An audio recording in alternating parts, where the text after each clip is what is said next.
everybody? Hey. Happy Friday, June 12th. Shout out to everybody in the chat. My goodness, I do apologize for being a little bit late. Welcome, everybody. Let those notifications go out. I had to run and get some coffee. Y'all, my hair is all crazy right now. Sorry about that. Welcome, everybody. Welcome. Shout out to everybody in the chat. Hit the like button, please, and thank you. Shauna, member for 34 months. Shout out to my beautiful, wonderful supporter, Shauna, who's been here for a long time. Thank you, my love, for supporting the channel. All right, so we're going to get started here in a little bit. I do need to share this live stream. I'm going to move my screen over here because I'm looking over here. I got two screens. I think I need a third one.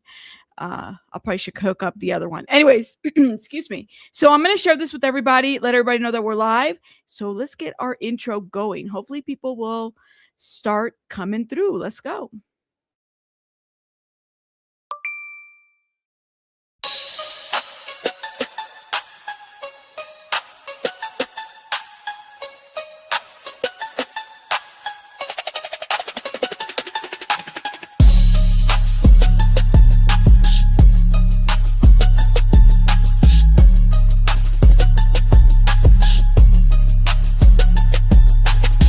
Hold up. Wait a minute. Bruh. Did you hit the like button? Drop some rabbits in the chat.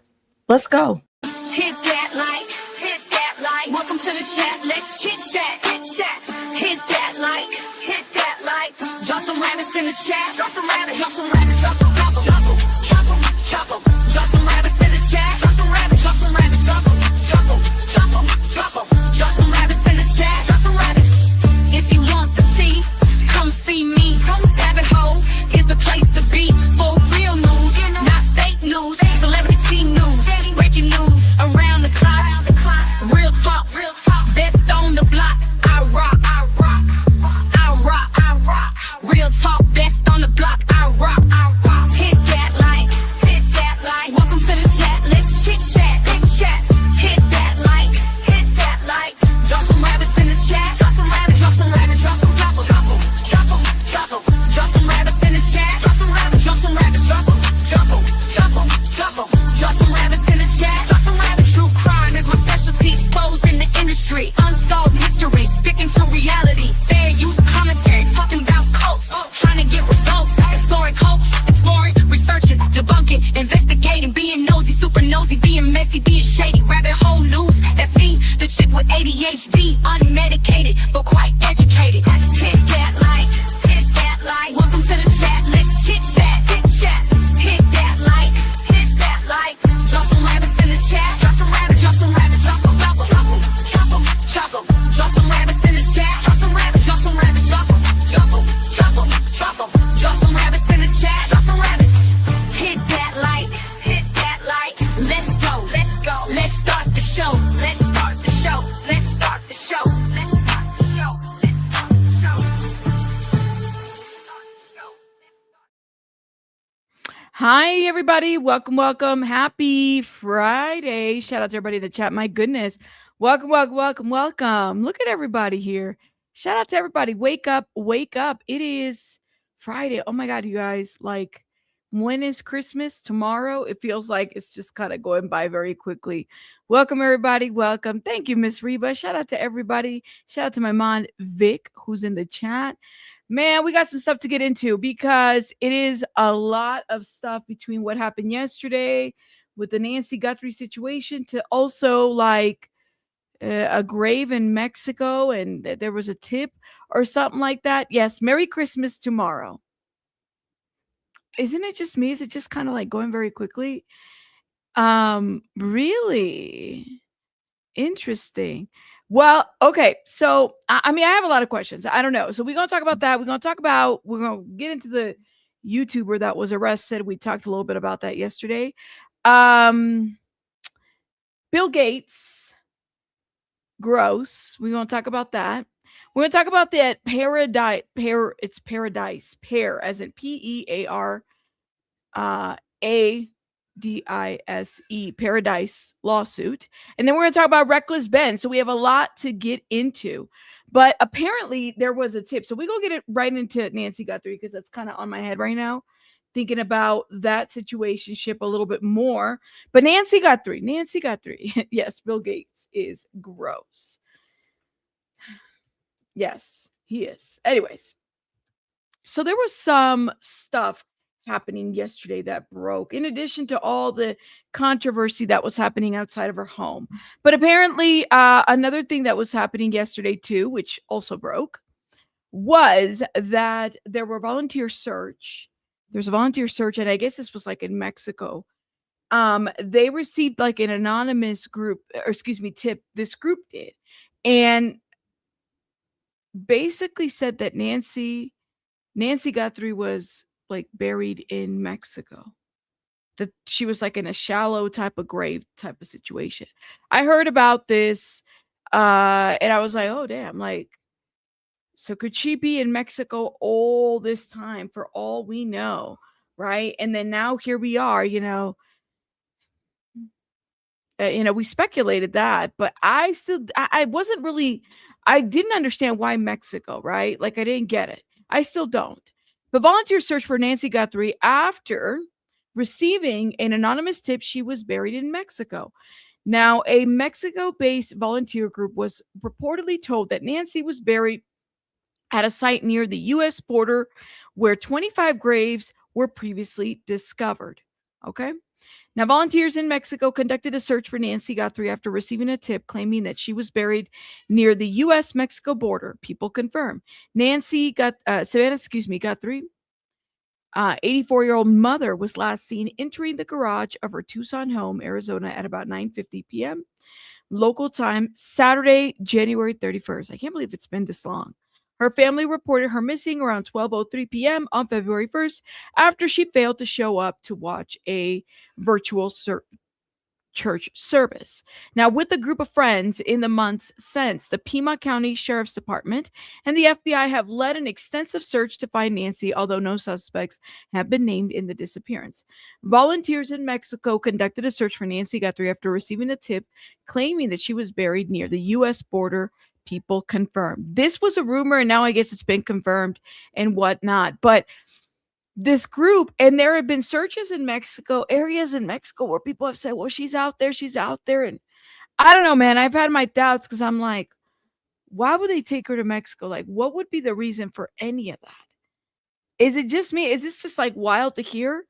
I don't know. You said listening while I garden. First day, it hasn't been. Ooh, shout out to you, JB. Pima County. Well, so then they said that this is accurate, right? They were searching out there. They have search groups that they are connected with. That's what I thought too, that they said this before. They had a connection before. They posted about this before too. So I wasn't really sure, like, what was if they received a tip. I still don't understand the why, right? Like behind all of this. Why Mexico? I don't know, man.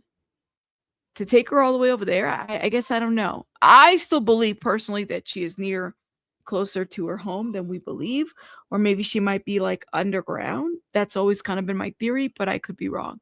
So after the tip, I guess that this group did multiple searches, but have yet to find any evidence confirming the information. Okay. And I guess this is local news in that area that's speaking on this too. So the Mexico-based volunteer group Buscando Corazones Nogales, which translates to looking for hearts. And we've heard about this group before too, actually. They came to Arizona. They came in that area and they were helping in that area too. They weren't well received, let's be very clear, by Sheriff Nanos. I remember he had some reservations. He's had a lot of reservations for these groups, like Texas EquiSearch was one of them, I think, or even the Cajun Navy. There's been a lot of reservations about these groups coming through. And at this point, with Sheriff Nanos, kind of stepping off to the side for a minute, what is the activity of these groups? Are they out there searching? I think they should be searching. Why not? Because, I mean, you can't expect these YouTubers, and I'm not saying, not to throw shade, but it's hot out there in the desert. These are qualified, trained individuals. They're not out there necessarily doing it for content, in my opinion. Don't hate me. but I'm just going to say what I think is very obvious.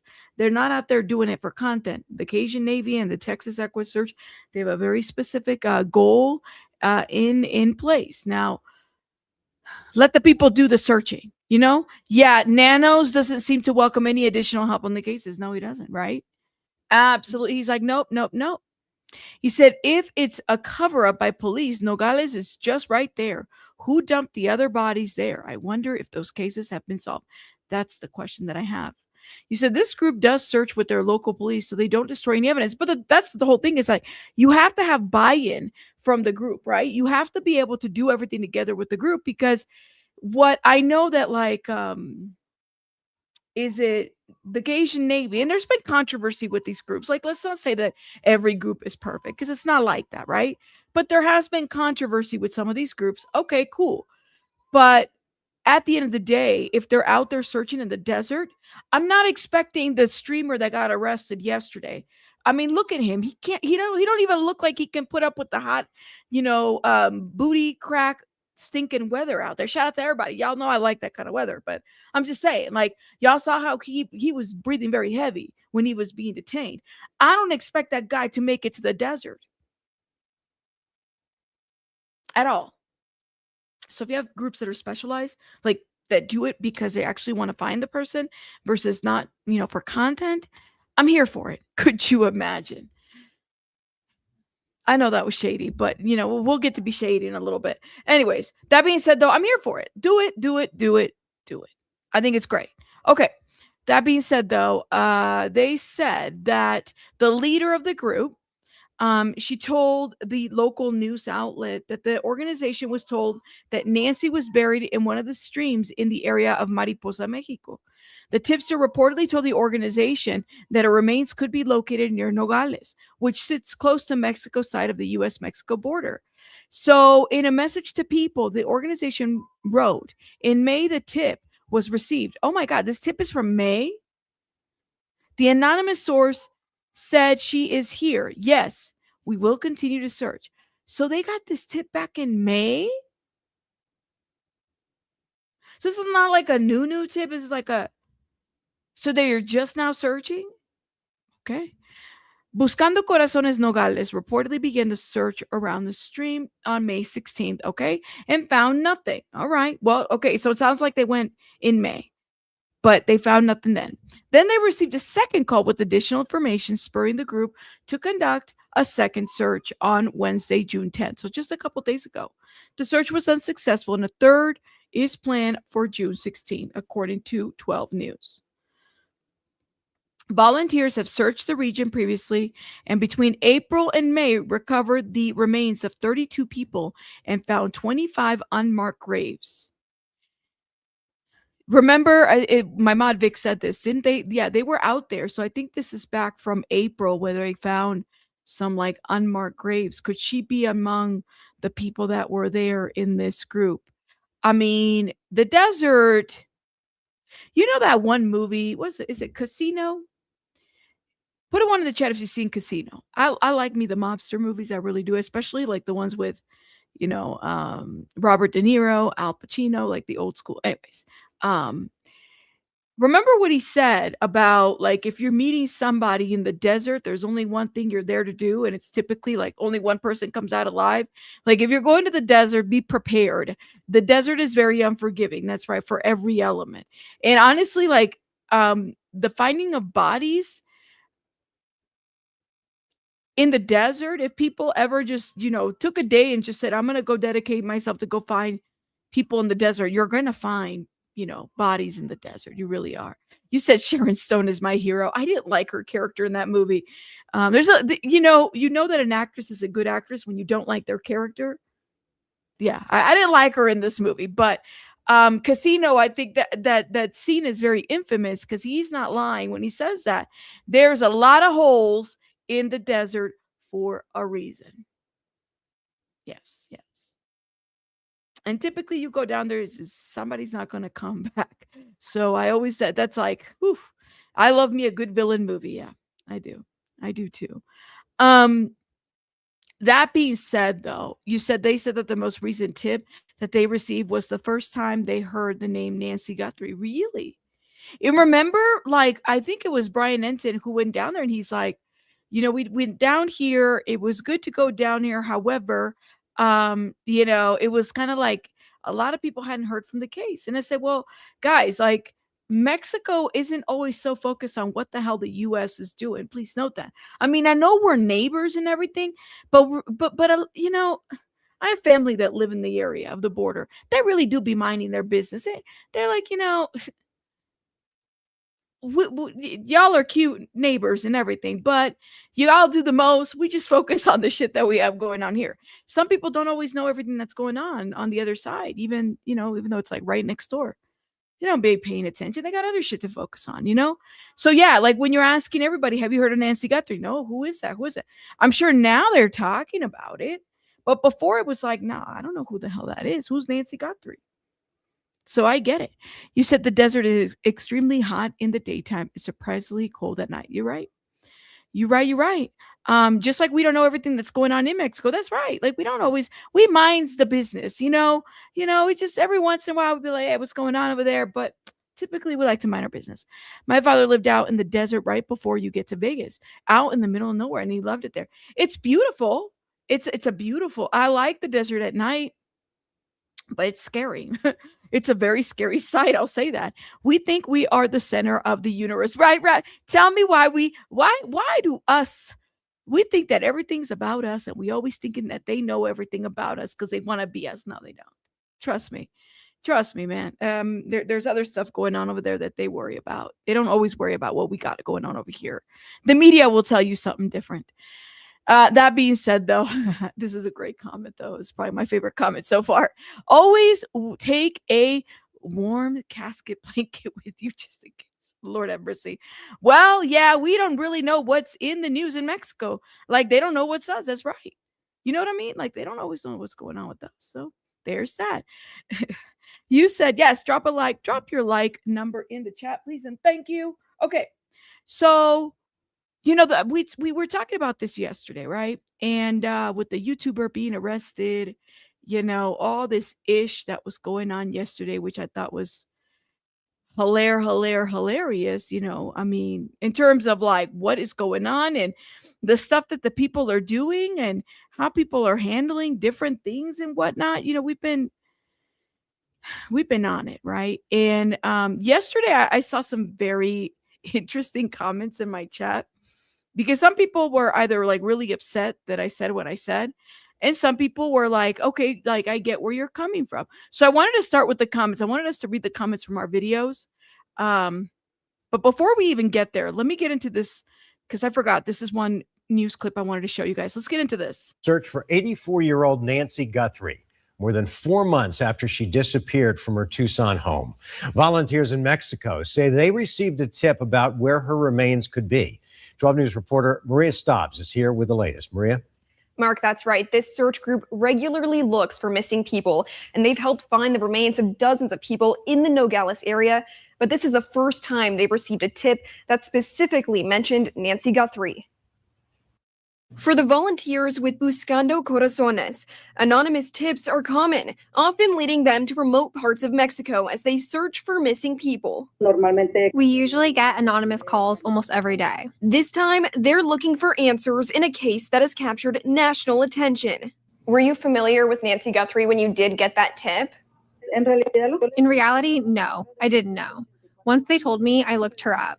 That's all I know. Here in Mexico, we search for all those who are missing the same way. Ramona Guadalupe Ayala Ortiz, the leader of the collective, says a caller last month told her Nancy Guthrie's remains are buried close to the Mariposa port of entry in Nogales, just across the border.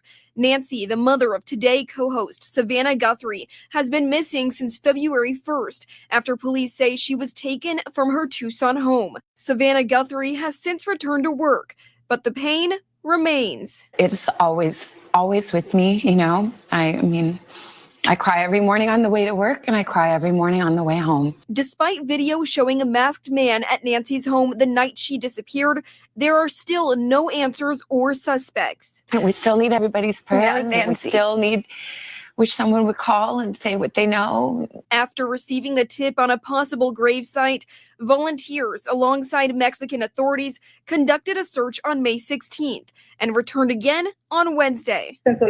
They only told me to search near the streams under a velvet tree. That's all. So we, as searchers, have learned the techniques for finding a clandestine grave. Ramona says searchers are looking for any signs the ground may have been altered, including burn marks and uneven soil. But both searches have come up empty. Now they're planning to search another stream on Tuesday. We have hope that we will find it. The Pima County Sheriff's Office says they are aware of the reports about the anonymous tip.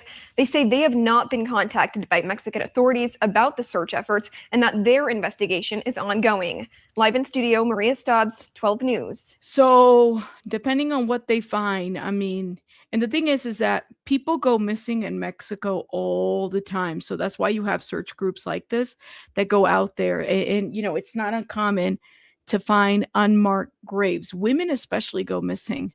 Women go missing all the time. You gotta be careful, you know.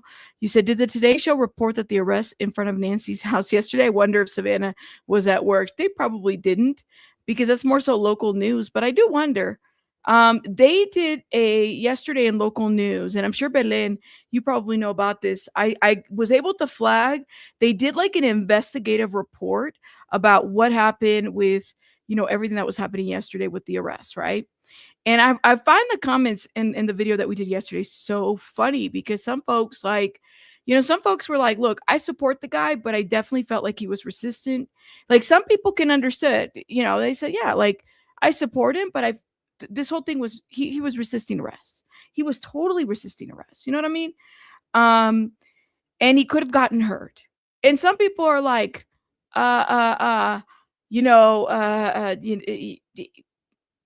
he should have been told why he was arrested. Somebody said there would be no resisting without a false arrest. They're supposed to have a warrant in hand. Is arrest, I mean, I don't know if it's an arrest or a detainment or both. I don't know how Arizona views it. But that, I guess, this person is saying they're supposed to have a warrant. Okay. You said, yes, I agree. There's a lot of local reports. So do you always need a warrant to arrest a person? I'm just letting y'all know how it looks in the comments. Somebody said, you know, I like Alex, but at times also found him unacceptable. The video shows he's resisting arrest. There's no reason to behave this way. People are serving no purpose out in front of Nancy's home. What he did was wrong. It's unacceptable. He could have done better. He's normally a gentle giant. Not sure what he's been doing lately. I don't know about the gentle giant thing. You know, people will always show you who they are at some point. That's just how I see it. Some folks felt like, let me see, we had some very spicy comments. JLR got food delivered to the crime scene and they never arrested him. Fuck these pigs. They should have told him what they were arresting him for and read him his rights. That's what the person said. So, you know, you got people that are like, here it is. Somebody said, you kiss/lick the boots. If you hold your phone, the cops will say he feared for his life. YouTube, and will fill it with the leads. Most cops are traitors to the Constitution. No, I would be fighting, especially if they didn't tell me why they are arresting me. Resting or resting? Okay. They have to tell you before they arrest you. That's the law. They can't cuff you without explanation.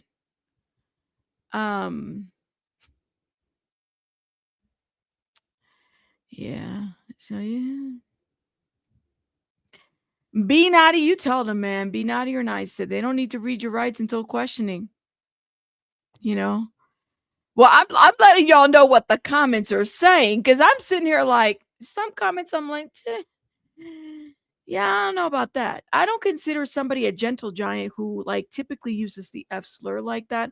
For me, I'm not like, you know, you said a good amount of that is crap. What First Liberties? I mean, literally, I'm just like, I guess you would be arrested. Y'all, I mean, I don't know, man. All I know is that if I'm not invited, if you know, and I get it, it's public street, people, you know, but at this point, that's probably the area that I would totally avoid. Now, Nerdy Addict, shout out to him. He says that there's conflicting information circulating right now about Alex. Some of you guys have not seen the video. Before I even go there, if you have not seen the video of the arrests, there's been other versions of it where it's like slowed down and everything, and people are blaming the officers because of the way that they did the arrest. And I'm going to show you guys before I even go to this other side of this. Hold up. Let's see if I can.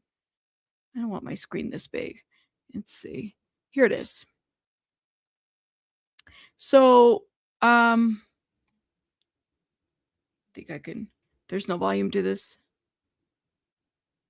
People are slowing it down. He's like, that cop put the leg there.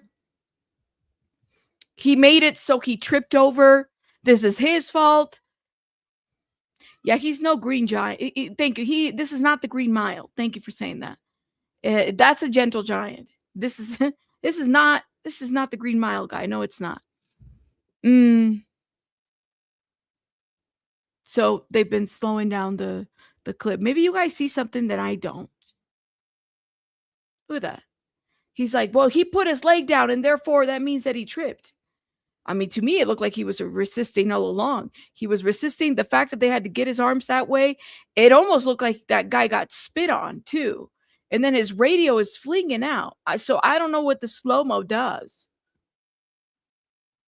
It looks like resisting to me, but I don't know. The cop put the leg there to take him down because he's resisting. You're supposed to do something. Okay, look at this. And I got some. Look, First Liberties Podcast is like the first critic. Okay, so shout out to, look, looks legal so far. Guys, they're not going to be like, excuse me, can I please just like grab your arm and put the handcuff on you? Can I please like, may I please, are you okay? Are you comfortable? No, and they're not going to do that. They're not going to do that. Oh my gosh. No. See, is there, this is a great question. I don't know. Because he's over here talking about he's doing true crime. As a sovereign citizen, maybe. That's quite the niche. True crime as a sovereign citizen when the laws don't really apply or do apply. I don't know. Let me know. You said he went out there to be arrested. He said, come get me, Nanos. I don't give a fuck. I think he went out there to get arrested too. I think he knew what he was doing. You know what I mean? Did he say pretty please? Did he say, is it okay if I, what is this? They're supposed to do this. Okay. You're resisting, sir. You say you can see him grab his own hands to avoid getting his arms. Yeah. It's either that or they're doing like some kind of a dance or something. But that is the slow-mo version. And people are trying to say, this is something else. This is why I'm here. I love the video side of things. Keep your eyes on the deputy that brings his leg around the front of Alex. I've added a couple of freeze frames in there. You can clearly see from the front way his foot locks or foot buckles sideways. He stood on Mr. Fall Guy's foot. I hope you all see what I see, though. Apologies for anyone I didn't tag. And let's see the comments. Yeah, he was doing nothing, but did everyone forget? You can be there. He can't listen to them to go to jail. You cannot be there. Excuse me. He can't listen to them to go to jail, but you can be there according to the PEMA website. So, I mean, I don't know. Are those two sheriffs illegals? He said, are those two sheriffs illegal? I don't know. Did you ask him for his papers? To just, just showing y'all the situation. People will defend some of this stuff. Anyways. I mean, that is just snippets of the video. Hold up. Is this... Well, this is interesting. Don't do it. Hey, I'm not even fighting you. No. I'm not even fighting you. They did I want to know what I'm arrested for. What am I under arrest for? Get on the ground. What am I under arrest for? Get on the freaking ground. I didn't shove him down. What am I under arrest for? I will. What am I under arrest for? Fucking ass. Don't twist me. He's putting the cuff on me. Knock it off. He's putting the cuff on me. Relax. Tell him you're putting the cuff on me. Relax. Don't twist my fucking hand. You got it. arrest. For what? What am I under arrest for? Hey, okay, listen, you guys. What am I under arrest for? Hey, what am I under arrest for? That is hilarious. The music. I don't know who did the music. Oh my God. Shout out to Joey. Thank you so much for this super chat. Husband just retired from Sheriff's Department in AZ. Probable cause is all that's needed, not a warrant for an arrest. And this is so interesting. I was not expecting this, but y'all know that people were having meltdowns. Shout out to Joey. Joey, thank you for the super chat. I appreciate you, love. You said, I was just getting ready to do that myself. This is like, let me stop. All right. Look at this. Somebody was capturing the meltdowns of the people in the YouTube streets. Look at this. I love this here. Look. Drop. Stand up. You're under arrest. For what? He didn't even say he was under arrest. Stand up. Okay, but listen, you guys. What am I under arrest for? Drop. Hey, what am I under arrest for? What the heck? Dude, Stop it. he literally just took him out. He's just sitting in the road. I'm not even fighting. I'm not even fighting you. I want to know. Stand up. You're under arrest. For what? He didn't even say he was under arrest. Stand up. Okay, but listen, you guys. What am I under arrest for? Drop. Hey, what am I under arrest for? What the heck? Dude, Stop it. he literally just took him out. He's just sitting in the road. I'm not even fighting. I'm not even fighting you. I want to know. Stand up. You're under arrest. Lord have mercy. I don't know who that guy is. The crash outs are hilarious. Oh my God. Is it your birthday, Tina? Hey, you know whose birthday was yesterday? Darcy. Darcy, if you watch the replay, happy birthday to you, love. I wish you would have come to the live chat. Shout out to Darcy and Tina. Happy birthday, guys. Thank you. Thank you. Drop some cakes, hearts in the chat. Thank you. Yes, this man just gave himself an aneurysm. He really, I don't know who, he's watching the arrest video and he's losing his shit. I'm like, girl, you know, I'm from Minnesota and protested against police brutality up front. But this ain't it, y'all. Thank you so much for saying this. He knew he was wrong unless he came forward with some injuries. The crash out. You said these people are aging backwards.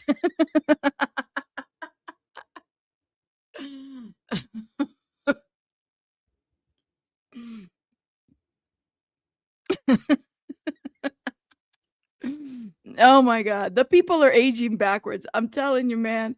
Literally, he's like having a whole butter meltdown, aneurysm. I don't even know. I'm like, I saw this. I said, nah, this is wild. People are literally losing their shit over this. They really are. But hey, shout out to them. Whatever keeps you young. Yeah. Okay. That being said, though, we got to get to our other bookmarks. So there were some really interesting reports yesterday. Some of the local reporters are really getting into this issue of First Amendment, everything that's happening, because this is this arrest. This guy had been arrested, what, twice in like less than 24 hours. It's not, mind you, not even in a week, in less than 24 hours. Okay. And somebody said, I had pointed this out yesterday. Somebody said that Nancy Guthrie's neighborhood is actually an HOA. And I told you guys, I said, you know, if it's an HOA, it might be a different bylaw. They might be able to, you know, get different things from like community, police, law enforcement, and everything. So their rules are a little bit different, right? Like, and it totally is giving HOA. It's giving, I don't know if it's a gated community per se, but it's giving HOA. Anyways, so you have these reporters that are doing like in-depth, you know, investigations. So we're going to get into this. And this is local reports. They're really like wanting to, I don't know, man. It's going to get crazy as far as rules and laws and the things that they do now because of this mess. We are going in depth tonight. Good evening, everybody, and thanks for joining us. I'm Sean Mooney. We've told you about the recent crackdown on what the Pima County Sheriff calls unlawful behavior by content creators in a Catalina's Foothills community. Tonight, over 4 months after Nancy Guthrie disappeared, we are hearing from some of the neighbors in that community speaking out for the very first time, and what it's been like to live there, not just having to comprehend the loss of their friend and the ongoing investigation, but the aftermath in their neighborhood. News for Tucson's Monica Garcia joins us from the newsroom with their story. Monica. Oh, hey there, Sean. For months now, the Pima County Sheriff's Department tells us they've taken call after call from people who now, Vic, what is the big deal? I mean, if animals have to relieve themselves, shouldn't humans have to relieve themselves too? Like, what is the big if my dog has to pee, I'm not going to make my dog hold his pee. So I have to go. I might give you a little water in your plants out there. You know, it is the desert. Okay.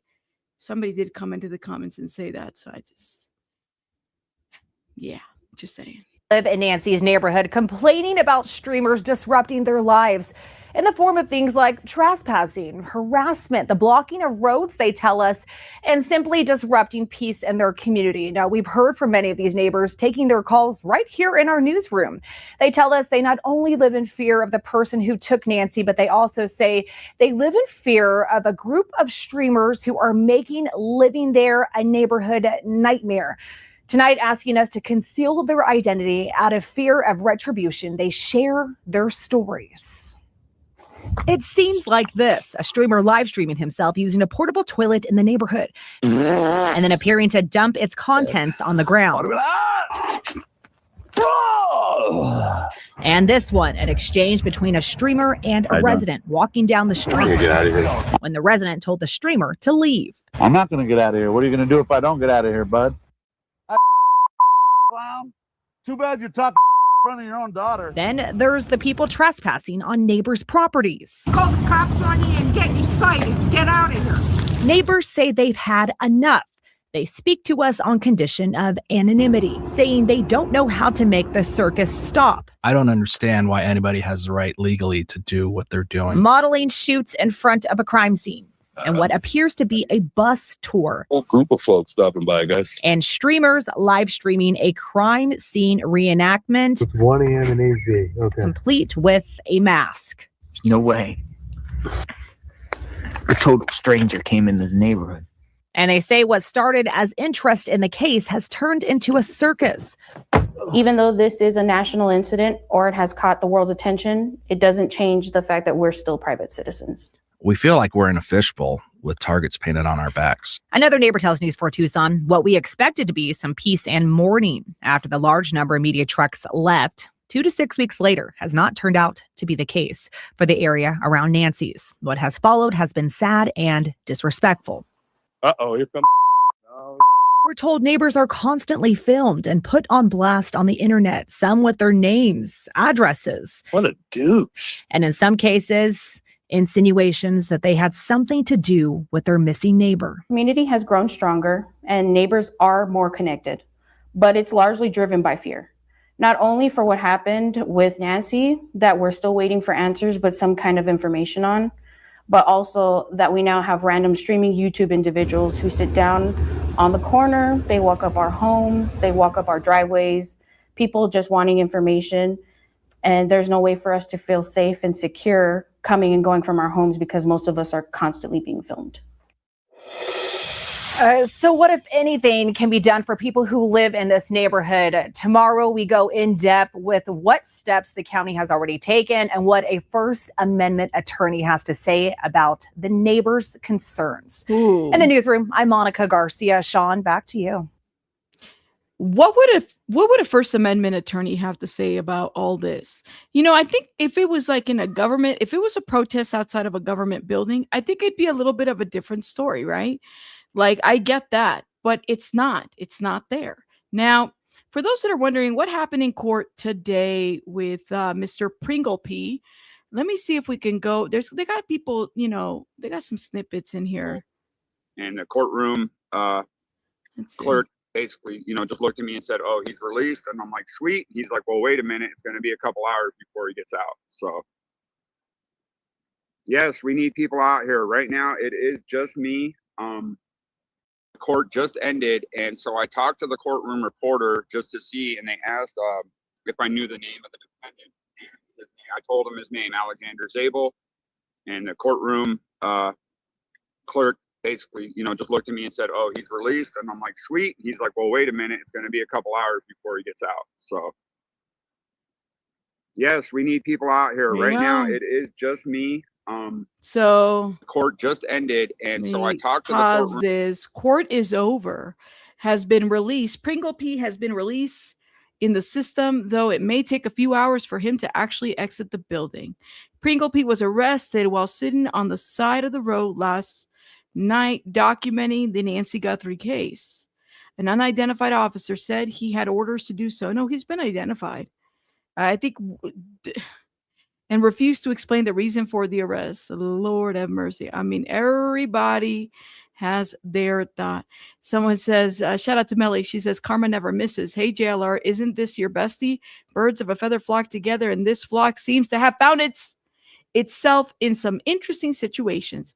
After hearing the disgusting things he said about one of my faves, Brian Ensign, it's hard to imagine why anyone would want people like this representing the true crime community, period. Girl, period. Thank you. Shout out to Melly. This is Alex Pringle P from the Criminal Pringle P Network. Okay, look at this. Oh, Lord have mercy. That's an up close. Look at the chat, though. I didn't shove him down. What am I under arrest for? Ooh, hold I up. will, but what am I under arrest for? Fucking ass. Don't twist me. He's putting the cuff on me. Knock it off. He's putting the cuff on me. Relax. Tell him you're putting the stuff on me. Relax. Don't twist my fucking hand. He's right to his face. You guys. Get someone out here to get my stuff. I don't want them taking my shit. Arrest for? Get Look on at the that. ground. What am I under arrest for? Get on the freaking ground. Yeah, oh yeah. Yeah. I didn't shove him down.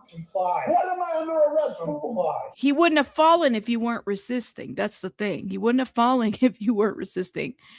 Oh man, that chat was going crazy. They sent the smallest cops out there. You dropped a banana split. But see, like the guy, the officer wouldn't have fallen if he wasn't resisting. Like that's why he fell. Well, y'all know why we called him Mr. Pringle P, right? Because if you see that video where he's in that tent, he came out with a can of Pringles. That's where he peed. Like there was anyways, let me stop. Anyways, he's right. He could not have shoved a cop down because he was holding his own hand as a means of resisting. So it's impossible for the cop to argue this guy had shoved the cop down. Woo-wee. Sorry, baby bunny came in here. You said now he's instigating the crowd. They did though. These cops need stools to get into the cars. It was a lot. He was stood there. They tried to fling him to the ground because they couldn't pull him down. They said he was resistant. He wasn't resistant. Oh, they just couldn't throw him to the ground. He wasn't resistant. Oh, he must have just like he was just hanging out there, when he wasn't supposed to be. But all right, shout out to you. Okay, girl, I thought that was his username. Pringle P? No, that was just something that came to mind. You said, yeah, but Pringle cans don't usually swish. I know, right? I was like thinking about that too. I was like, yeah, it just sounded gross. Okay. It sounded gross, that was it. He wasn't resistant. He was flirting. Thank you. He was just flirting. He wanted to shake hands, but he couldn't get the hand because, first of all, I don't even know if the guy washed his hands because, the pee videos, that was a little too much for me. But that's just my opinion. Anyways, so no bond set. 1 felony and 1 misdemeanor. Man, oh man, to do all that. Oh no, not this lady talking about the arrest. This is like the wrong lady to give any commentary on this. Jennifer Coffendorfer, the FBI lady former FBI lady said that who runs the channel, arrested today again, First Amendment being trampled or get these guys out of there. And then there's nanos. And the thing is like a lot of us aren't fans of nanos, but y'all have taken the attention from that to really focus on, this guy. People are showing up outside of the Pima County Jail in support of Pringle P, who's expected to be released soon. They brought him drinks and snacks. Oh, how cute. See, he's going to be all right. He's going to be all right. Look, they got food and snacks right there. He'll have another bottle to pee on. Here is Alex the night of the reenactment, where he shares with everyone that he took a fat shit. Hold up. What now? You guys want me to say it? Hold up. When did you see it? Here's Sue Ellen's property. I took a shit right there under. Hope the cops won't arrest me. I took a fat shit right there. Let me show you the shit. You guys want me to say it? Where was it? Oh my God. How are we supposed to heal? Who's sitting right here? When did you see? When did you see it? Ew. Here's Sue Ellen's property. I took a shit right there under. Hope the cops won't arrest me. Whose property? Whose property is it? He just named the neighbor. I took a big one there. Yo, listen, if y'all love it, I love it for you too. Like literally. That is so interesting. As many of you know, I make robocalls into Pima County 911, which inundated their system. So you couldn't watch Alex get arraigned. It was by design. Okay. Wow. His face is everywhere. Well, I mean, welcome to your new career. You know, now he's got to keep up. It's the new career of the YouTube streets. Thank you, James, for the super chat. I was sweeping up with the Grim Reaper. I had a brush with death. That's funny. Now that's funny. Well, that's a great question. Can they put a restraining order so he doesn't show up to that property anymore? Because clearly he has a hard time with that. Yeah, Sue Ellen, I think isn't that like the neighbor or something like that? Shout out to James. Thank you. This was funny. Wow. He said, now I will always know him as the YouTuber who takes a crap in people's front yards. You know what? I didn't want to even know all that. Disgusting. You'd be amazed how many people support stuff like this, but y'all, shout out to y'all. Okay. That being said though, yeah, so I guess we'll see what happens. Let me see if anything else has been updated on this matter. Hold up. What is this? Now that song, I will say this took the cake for me. I might have to steal this. I'm not gonna lie. This is beautiful. Let me see if I can find something else. For what? What am I under arrest for? Hey, it's perfect. Hey, okay, but listen, you guys. What am I under arrest for? Sorry. Hey, what am I under arrest for? Do it. Don't do it.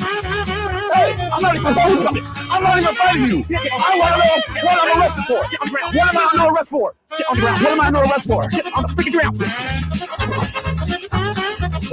I didn't shove him down. What am I under arrest for? I will. What am I under arrest for? Fucking ass. Don't twist me. He's putting the cuff on me. Knock it off. He's putting the cuff on. Relax. Tell him you're putting the cuff on me. I'm gonna need to steal this clip. I really am. I'm not even joking. I'm gonna have to steal this clip.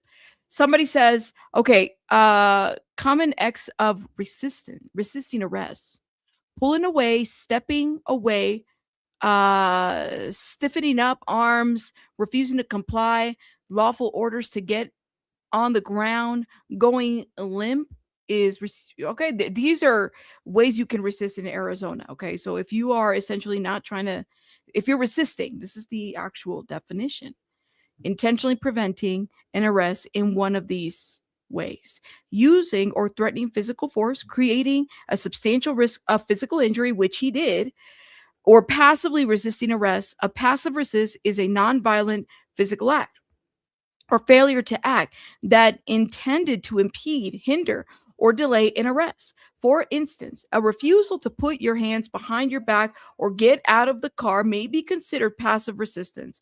While the resisting arrest statute is unclear, that can sometimes work to a defendant's advantage. The statute's broad language leaves wiggle room for arguments and interpretation by a judge or a jury.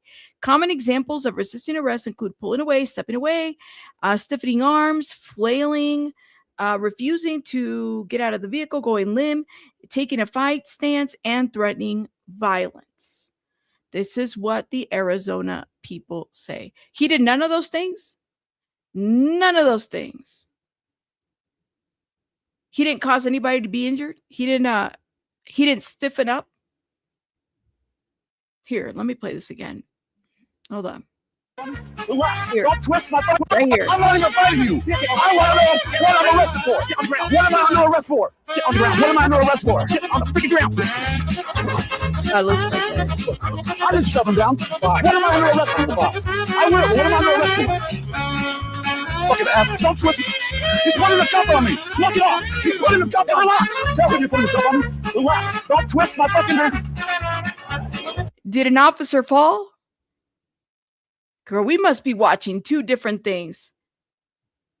He wasn't stiffening his arms. No, he was just like, all right, I'll okay. You got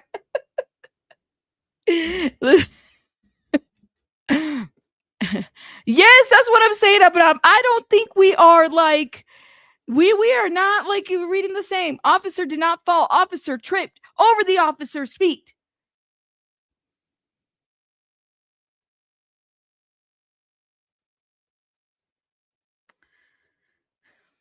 I have several thoughts. First and foremost, I think the policy of giving a warning and then arresting a person for no other reason than being on public property is wrong and unconstitutional. Now, that's a different stance. I hear you on this one, right?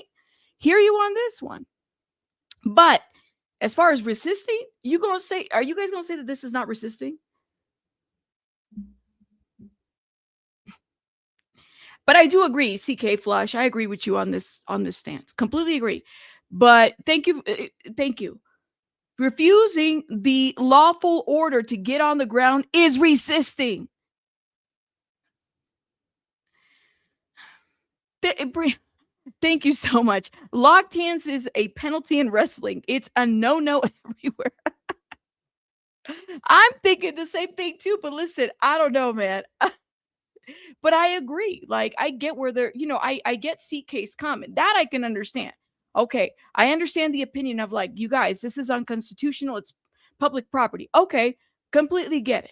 I'm not arguing that. I'm arguing whether this is resisting. That's resisting. But, maybe, I don't know, talk to another officer from your state and see what they say. Thank you so much, love, for the $4.99. Okay, you said, I have a feeling as part of Alex's bond, he was likely ordered to stay away from the area, and therefore he shouldn't have been there in the first place, even if he was illegally detained in the first place. Exactly. Thank you for saying this. He had already been in trouble before. Like, can we? First of all, thank you, CK. He was already told not to be there. So you already aren't supposed to be there, and you're there. But I get the public property part. Don't get me wrong. But he already had a target on his back. He was already arrested. Why was he back there again if it's not to be arrested again? And that's what people need to pick up on. This is intentional. This is all for show. All of it is for show right there. You're not even you're not even protesting. You're just there. That's it. That's all. Chantel, thank you so much for being a member for a year. Shout out to you, Chantel. Thank you, love. Shout out to Chantel, year member. Shout out to you, love. I want to know what the judge had to say. Me too, man. I'm here for it. I can't wait. So, hey, Professor Khan, how are you? You said, I think he was being ignorant because he knew he was on camera. I think so too. He kind of gives me this, like, I want to save face type of situation. Anyways, so I'm trying to see if there's anything else do we have any updates on the matter? I don't see anything yet. No, I don't.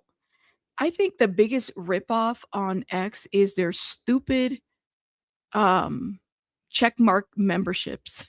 Just saying. I think it's so dumb to buy a check mark. I think you should earn a check mark, not buy a check mark. Anyways. Yeah, he had 6.6 people watching when all of this went down, guys. All of this went down at 6.6. Now hold up. Let me see if I can find because Nerdy Attic is pretty much on top of this as far as posting. So confirmed, technical issue affecting court systems was not limited to just courts. The issue affected all Pima County resources. So I was sent the link of where they thought the hearing was going to happen, and I didn't see anything up or anything, but let me see. Somebody said that Alex had I think it's his name, Pringle P had a heart attack.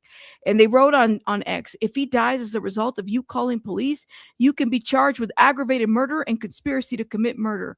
There's a law over this. You may want to remain silent. Oh, Lord have mercy. The Daily Beast picked up on the story. This is the second time controversial YouTubers are being arrested outside of the Guthrie home. Oh my God. Well, he made it to the Daily Beast. That's like an upgrade to TMZ. No. I would say probably below TMZ, right? Literally, it's drama farming for sure. No, you can't. You can't be charged for murder. I'm telling you, man, the true crime community be making up their own laws. People just make up their own laws. The true crime community is notorious for making up their own shit, literally. A YouTuber with a controversial history was arrested. Okay, we know this. In the live stream, an officer was harmed. Encounter escalated. One deputy was knocked to the floor or the ground. He was told not to spit on him. So he's heard in the video using homophobic slurs. Yeah. Okay. Anyways. Well, if I get any, while we're live, if we get any court updates, we'll definitely go into that. But I don't see any court updates that, relevant ones. James, thank you so much for this. Is that a tub of Pringles in your pocket, or are you gonna please? Are you just pleased to see me? Is that a tub of Pringles in your pocket, or are you pleased to see me? Shout out to James. Thank you, James. That was cute. Thank you. Mama Lama, thank you so much for gifting. Oh, thank you for gifting memberships, y'all. If you've been a receiver of a gift, put some hearts in chat. Thank you, love. Shout out to you. That is really sweet of you. Thank you. Okay. You said I want some Pringles now. You can definitely be liable for damages done for false reports, but this isn't a false report. I didn't think so either.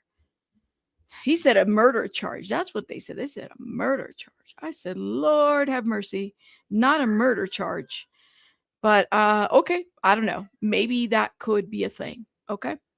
Y'all let me know what you guys think in the comments. All right, we're going to hop out of this. I'm going to keep an eye on and to see if anything happens with any other court stuff that pops in. But we do have to move on. Let's move on to, should we move on to Mr. Rogers? Timu Rogers, hold up. Baby Bunny's being loud. Timu Mr. Rogers is like trying to, he's here voluntarily. He's trying to support the Epstein victims. He forgot his sweater at home along with the, shots that he had to take. Glad to be here voluntarily to testify, to help with the committee's work. I'll start with an opening statement in the hearing room. I hope my testimony is helpful to the important work of the committee to find justice for the victims. Lawmakers have a lot of questions for Bill Gates. He appears in the Epstein files hundreds of times. He's referenced in emails, in phone call invitations, and calendar invites. But the most explosive allegations are these two draft emails that Epstein allegedly was going to send himself but never sent. These are unverified claims where Epstein claims that he helped Gates to be set up with women, and he also helped Gates get medication to hide a sexually transmitted infection from his then wife, Melinda Gates. Now, Bill Gates denies those claims vehemently, says they are completely false, but has said he regrets ever interacting with Gates. In his opening remarks, Bill Gates told lawmakers he was never aware of Epstein's crimes, and that he himself, Gates, never victimized anyone. He gave a little bit of a background on how they got introduced back in 2011. He said that their Oh, Lord have mercy. Funny how Bill Gates has always been so old that he hasn't aged in 30 years. Ain't that some ish? He does look like, it's like, how old is he? But he's like, he looks the same every year. Thank you, Tina. Thank you, everybody. Thank you, Vic, y'all, for the wonderful hair compliments. We are, what's that one girl from that one movie? Lava Girl. We are in our Lava Girl era. Thank you. That's her name. Yes. Actions, for the most part, were pretty limited, and that all of that came to an end in December of 2014. This is something else that Gates told lawmakers. He said, I learned Epstein had become aware of sensitive information about my personal life, including the fact that I had been unfaithful in my marriage. Epstein was working to use information about my infidelities, in addition to many lies that he layered on top to pressure me to re-engage with him. I think what we can say right now is that Mr. Gates does believe that Mr. Epstein would write emails that were oftentimes untrue. I think he's So he was trying to use information against him. Ain't that some ish? So it makes you wonder what other leverage he had on other people that he was trying to use as well. Yes, we have figured out Bill Gates is 173. Still the same. Still the same. Yeah, shout out to Lava Girl. You said none of these people supporting or doing this, like this crap in the neighborhoods. Yes, especially. Thank you, Pika. Yeah, he's 173. Not a day over 173, 72. He spoke to that in some of the questioning, that he denies obviously some of those claims, and that he felt that Mr. Epstein would write emails to himself and just say things that were not true or This has obviously been a really embarrassing ordeal for Bill Gates. I'm told by a source that his lawyer jumped in at one point and said he's not going to answer questions about affairs that are not directly related to the Epstein saga. Epstein also, I think, is aware that his reputation has taken a hit. He said, quote, meeting with Epstein was a grave error in judgment. And he also said he's now being more careful about the kinds of people that he associates with. I found him cooperative, and I found him to be pretty credible. The sad thing is he basically admitted that he carried out a relationship with Epstein even after he knew that Epstein had been convicted of a sexual crime. A lot of people did, even after they knew. They were still doing business with him. I didn't take anything from him. They were still doing business with him, right? Crime. And the reason he did it is he said Epstein knew a lot of billionaires, a lot of donors, and he wanted to raise money from them for his philanthropies. And this just shows some of the moral bankruptcy at the time, where it's not that Gates committed any illegal act, but he was willing to overlook the sexual crime to raise money for his charities. Did he ever attend, as far as you know, any of these parties where there were these underage girls or women who were being trafficked? Was there any? I mean, he has admitted, Gates, to infidelities, but I don't think he's admitted to infidelities, to cheating on his wife with any of the women who were trafficked by Epstein, right? Yes, and he was very clear. I asked him point blank, did Epstein ever introduce him to any women underage or just women who he had affairs with? And he said absolutely not. And he said he never was on the island, and that Epstein did not in any way facilitate any of his affairs. Three of the four House Republicans. Yeah, Shelley, no. We talking about when no. Shelley, you are gorgeous. Let's not even go there. Shout out to you, Shelley, okay? But Bill Gates is like, I don't know. It's like he just looks the same. Like he just looks the same. I don't know what it is. Maybe he does wear a little makeup or something. I don't know. Who joined you to force the release of the Epstein files are soon no longer going to be in office. Obviously, Congresswoman Marjorie Taylor Greene quit after she had a falling out with Trump. Thomas Massie lost his seat after he had a falling out with Trump, and Trump endorsed his opponent.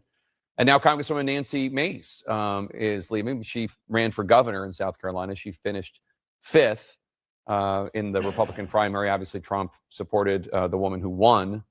There were obviously different factors contributing to all these exits, but Mace has made it clear that she thinks the Epstein episode all right, guys, cost her. Give me 1 second because the sitter is here and I have to set Baby Bunny up. So I'm going to play this. Give me a couple minutes, okay, guys? Because I got to set her up, okay?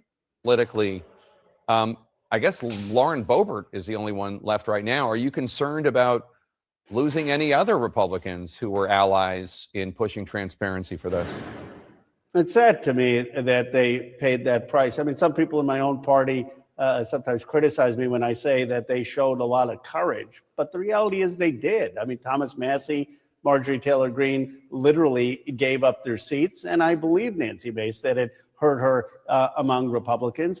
and all of them stood with survivors. Look, I got $1 million or so spent against me because of my work on Epstein and also calling for a billionaire's tax. I got 62% of the vote, and a Democratic challenger got 6%, but I'm running in a Democratic constituency. But being a Republican, taking on Donald Trump was a act of political courage. Bill Gates wrapped up in this in a way that we know was related to the demise of his own marriage. Melinda French Gates has been out there in some cases asked questions about his behavior in ways that I think raised some eyebrows. What stood out to you about what Gates told the committee and what it says about, the fact that he was there for as many hours as he was? Yeah, I don't know that there are going to be specific leads that the committee is going to follow up on as far as we know right now. And we'll know for sure once the transcripts come out, whether he referred the committee to specific people that he saw engaging in bad behavior.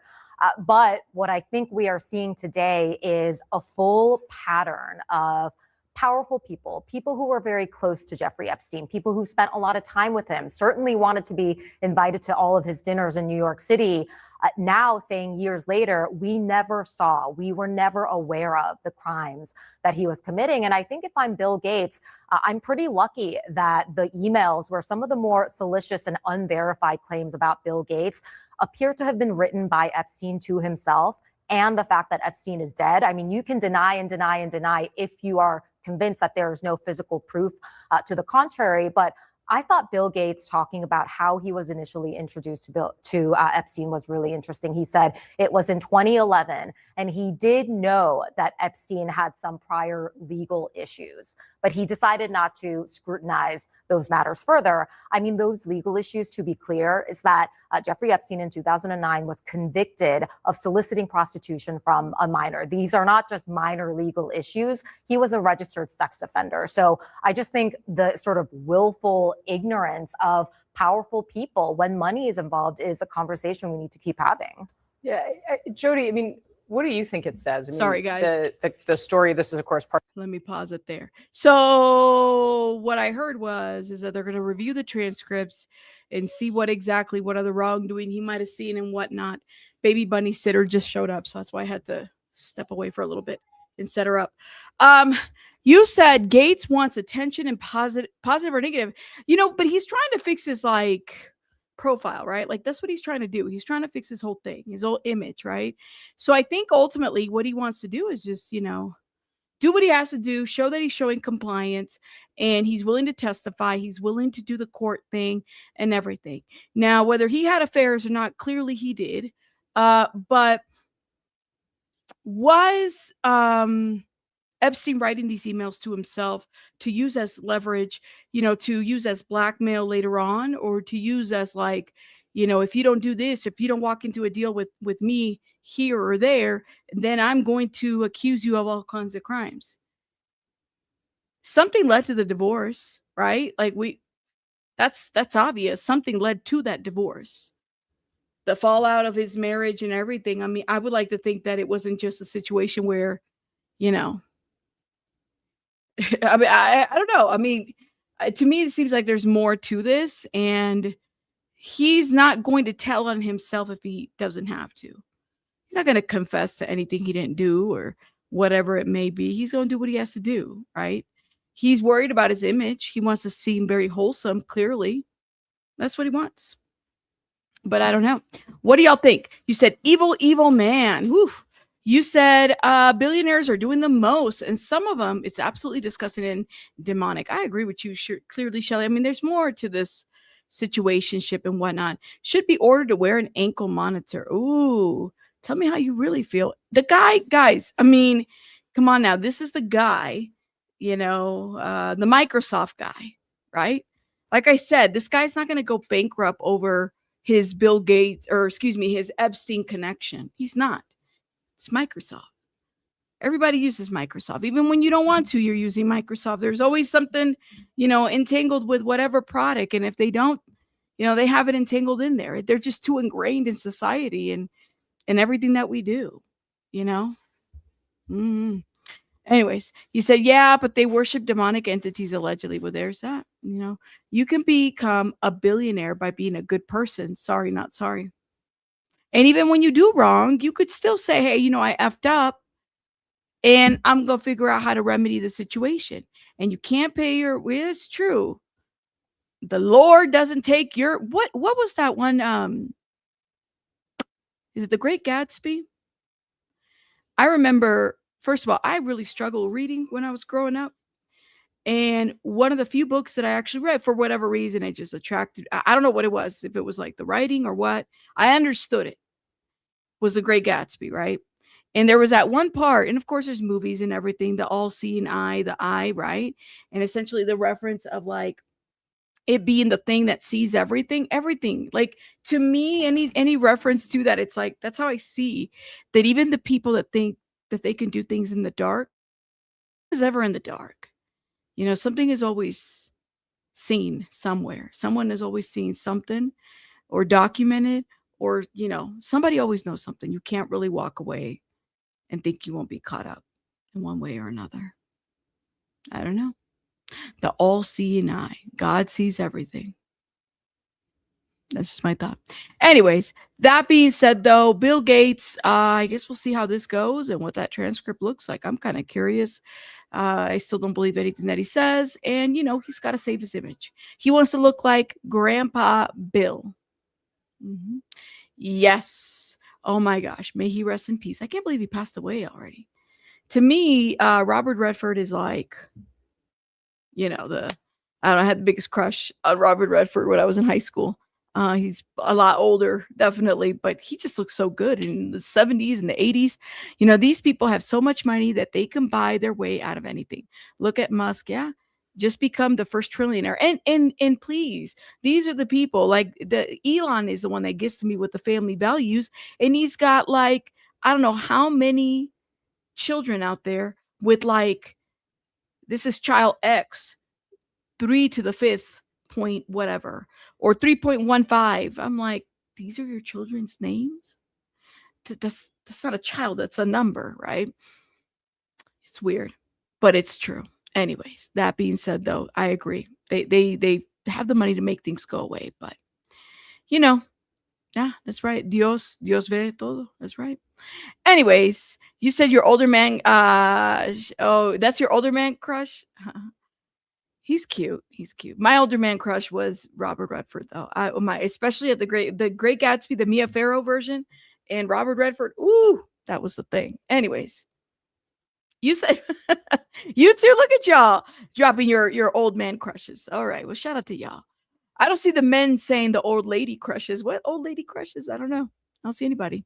Anyways, the weirdos that run the world. Well, they're not like us. That's for sure. Right. All right. So, of course, let's talk about this whole situation as it continues to happen.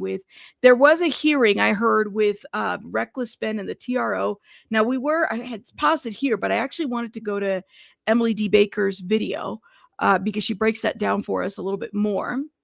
So we have, in fact, unfortunately determined that bricks and minifigs can stuff it. We are taking a look at the Reckless Ben bricks and minifigs saga. When we take a look at the temporary restraining order, there are a few things that we need to remember. One, temporary restraining orders. Temporary restraining orders are issued ex parte. They are, in fact, temporary. They are issued only hearing one side of the story without hearing the other side, and then they are set for a hearing date. That is how temporary restraining orders work. This was set for a temporary restraining order hearing on June 22nd. But because there was no service on Reckless Ben, the date of the hearing bumps back until there's service. And so it was set for a June 22nd hearing when it was applied for by the court. But then because there was no service and they had to go through motions to serve by alternative means, it got bumped back. So now the hearing isn't till the very end of the month because it has been bumped back. That does not mean that through lawyers, Reckless Ben couldn't go to court and ask for this to be expedited, ask for some of the restraints, and we're going to take a look at what those are, some of the restraints to be removed, to appeal the level of restraint. So there are other options here. Reckless Ben's latest video sets this up as If I say anything, I immediately go to jail. That is not correct. If I say anything, I immediately lose my lawsuit. That is not correct. If I say anything, I immediately lose the GoFundMe. That is also not accurate. I freaking love her. I don't know what it is about this lady, but she just like, oh man, like she just gives that that educator feeling, like she's willing to sit down with you and break things down and explain things. She just gives that. I don't know. She might have taught at a law school or whatever. But every time I watch her videos, even if I feel like I know something, I always wind up learning something new that I didn't know. So you got to give it to Emily D. Baker. Like she is the queen of, she's the queen of the YouTube law tube. Like I don't know. Nobody can break it down the way that she does. Literally. Anyways, let's keep going. However, violating a TRO is going to make the journey significantly more difficult in court. That is true. Let's take a look at the temporary restraining order. But again, these are not something that are unknown or unusual, except this one is a little unusual to me. This is not the only restraining order against Reckless Ben. There is also a criminal restraining order that is more of a problem, I think. So it's possible that Ben is conflating the two orders because there are two.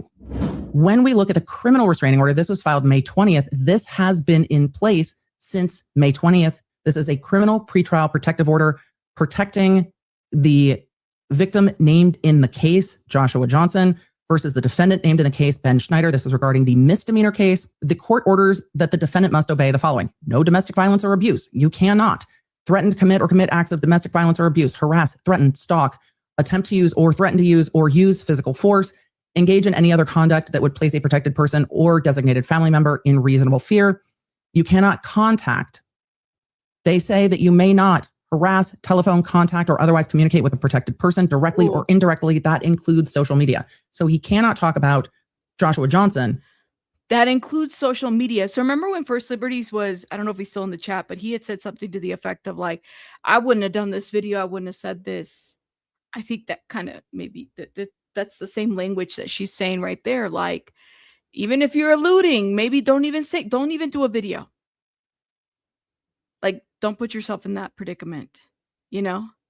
At all while this is pending. Violating this order can have court criminal jail consequences, but it's because it's in a criminal case. It says that the defendant cannot live at protected person's residence, not an issue here. Stay away. You must stay away from the protected person's home, school, workplace.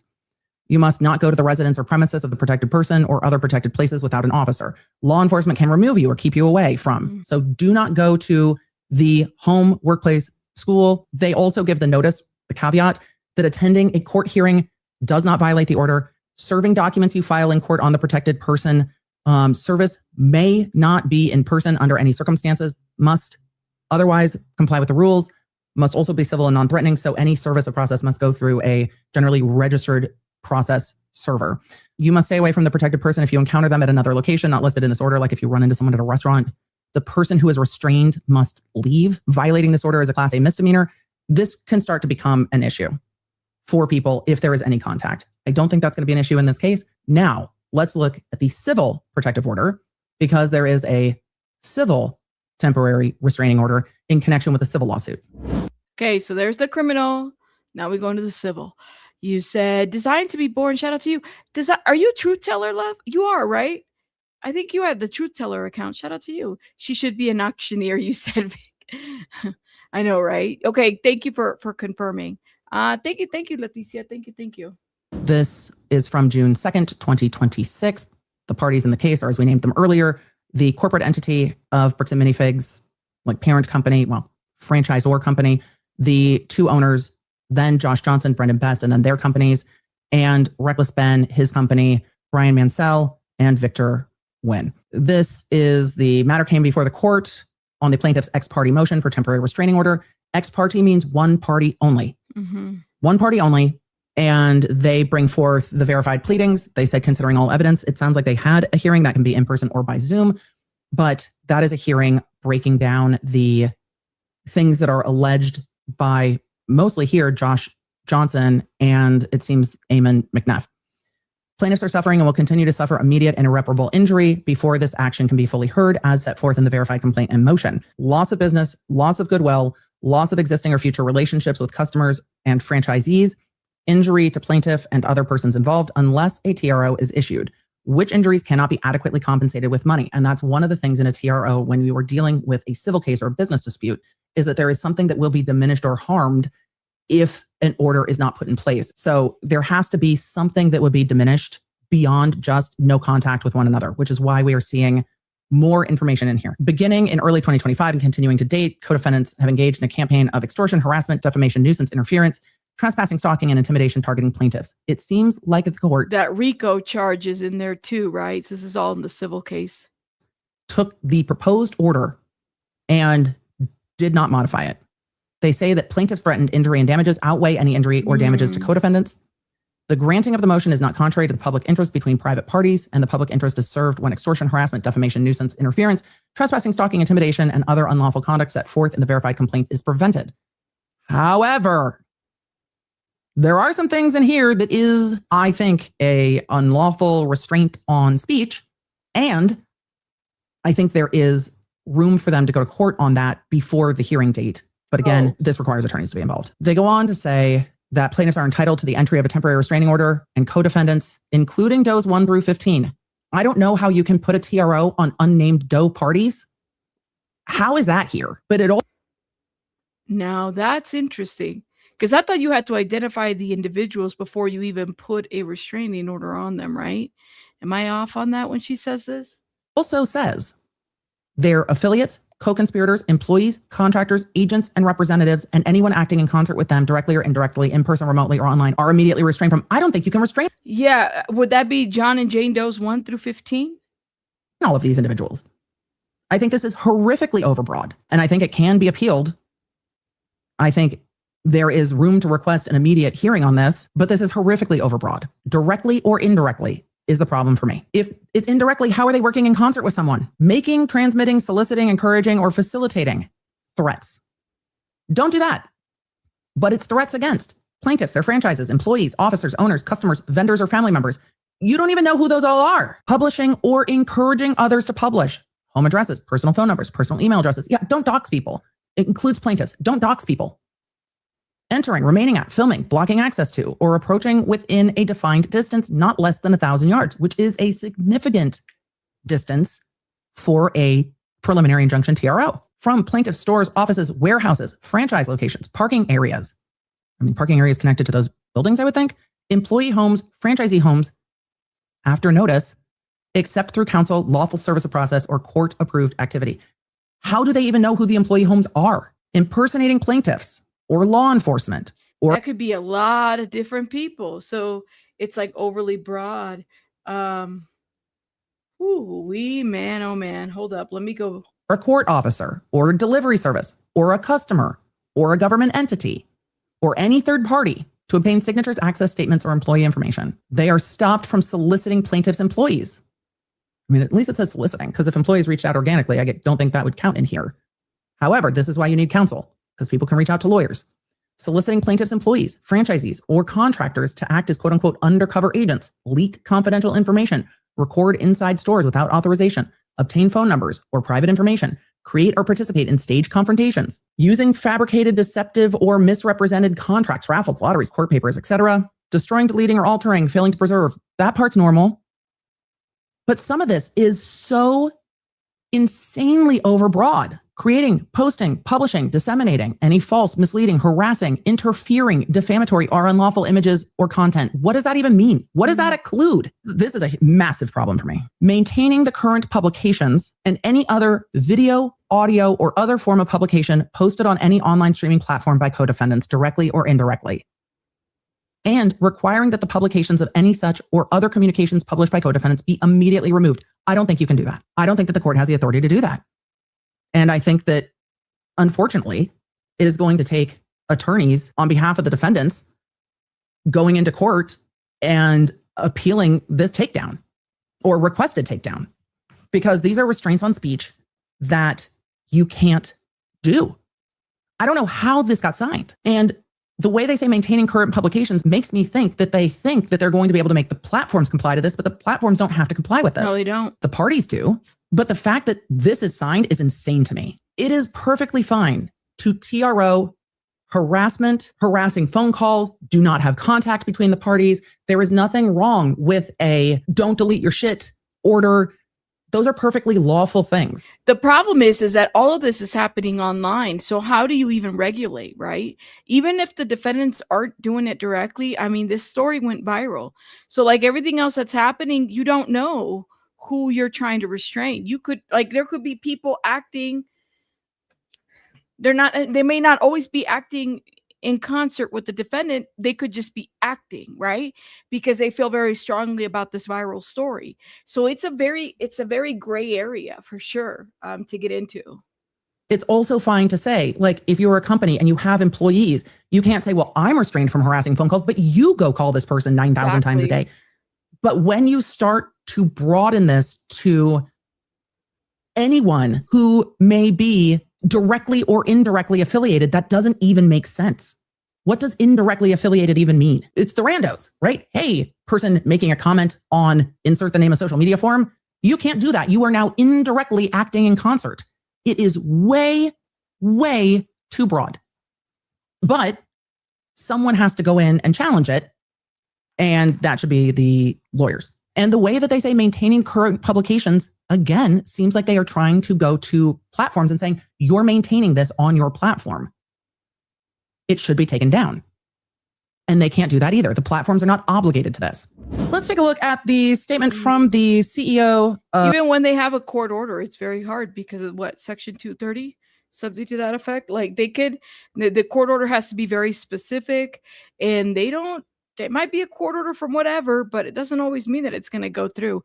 JB, thank you so much for this super chat. I appreciate you. Much love to you, Rabbit and the family. Thank you. Baby Bunny's gone. So I'm like, without child. I'm here for it. I'm here for it. Thank you. Thank you. Thank you. Thank you, JB. You said, as a matter of law, we are expected to comply with any judge's orders, even if they're unlawful. But this is so overreaching that it isn't enforceable. But they signed it. Who are Janes 1 through 15? Jane and John Doe 1 through 15, they signed it. I'm like, whoa. Well, she even said that they have to go and figure this out because you don't know who they are. But at the same time, this is online. So there is that. Did she get into the alternative service? Hold up. And then we're going to step out of Patreon. Dear Creator Community, my name is Jack Conti, and I'm the CEO and co-founder of Patreon. On May 29th, Patreon received an official takedown request filed by Bricks and Minifigs for media and accounts related to Reckless Ben and an ongoing dispute regarding a local Lego consignment issue. This is the verified complaint with exhibits. Right, they said it was a private matter. They just say it's a private matter. This is the request for immediate content removal pursuant to temporary restraining order. And this is the motion for the temporary restraining order. I did not go through the motion for TRO, but the motion for TRO is what the court ultimately granted that was contained within that civil complaint. Preliminary injunction. So after an extensive review and investigation by Patreon's trust and safety team, we have in fact, unfortunately determined that Bricks and Minifigs can stuff it. We're keeping Ben's page up. And if Bricks and Minifigs doesn't like that, come at me, bro. They can sue us. Patreon out. Yeah, come at me, bro. That's a full come at me, bro. I think they are obviously. And if they went to Patreon, they probably went to YouTube and others. And the lawyers probably said, fuck, we're not doing that. But I think they were trying to use this language here to tell the platforms, see, the court says you can't maintain the current publications. You're a platform and you're maintaining them. And I appreciate that the platforms are like, no, because that's not what that means either. And platforms have lots of lawyers and they're not going to deal with it. So platforms aren't taking people down based on, or shouldn't be, based on this type of request. But this is the TRO. So then what happens? You can't be restrained by an order until you are served the order. And there are numerous ways to be served orders. So June 2nd, the temporary restraining order was signed by the court, but the temporary restraining order cannot restrain anyone until they are given notice. So then we got the ex parte motion for alternative service. So this is the ex parte motion regarding alternative service. Email. They lay out the grounds for this, saying May 27, 2026, plaintiffs filed their verified complaint against co-defendants in connection Plaintiffs filed their ex parte motion. That means one party only, ex parte motion for temporary restraining order. On May 28th, the court issued a temporary restraining order as amended June 2nd. Plaintiffs have diligently and variously attempted to serve the foregoing initial pleadings and TRO on co-defendants, defendant Reckless Ben, company Reckless Ben, Brian Mansell, and Victor Nguyen, and have been unsuccessful in quote unquote personally serving such for a variety of reasons, including based on locked and impenetrable gates or doors. They need to get alternative service. I wonder if they're going to get through that. No, Planet Luna, we're going to go next there. I promise. You have not missed that.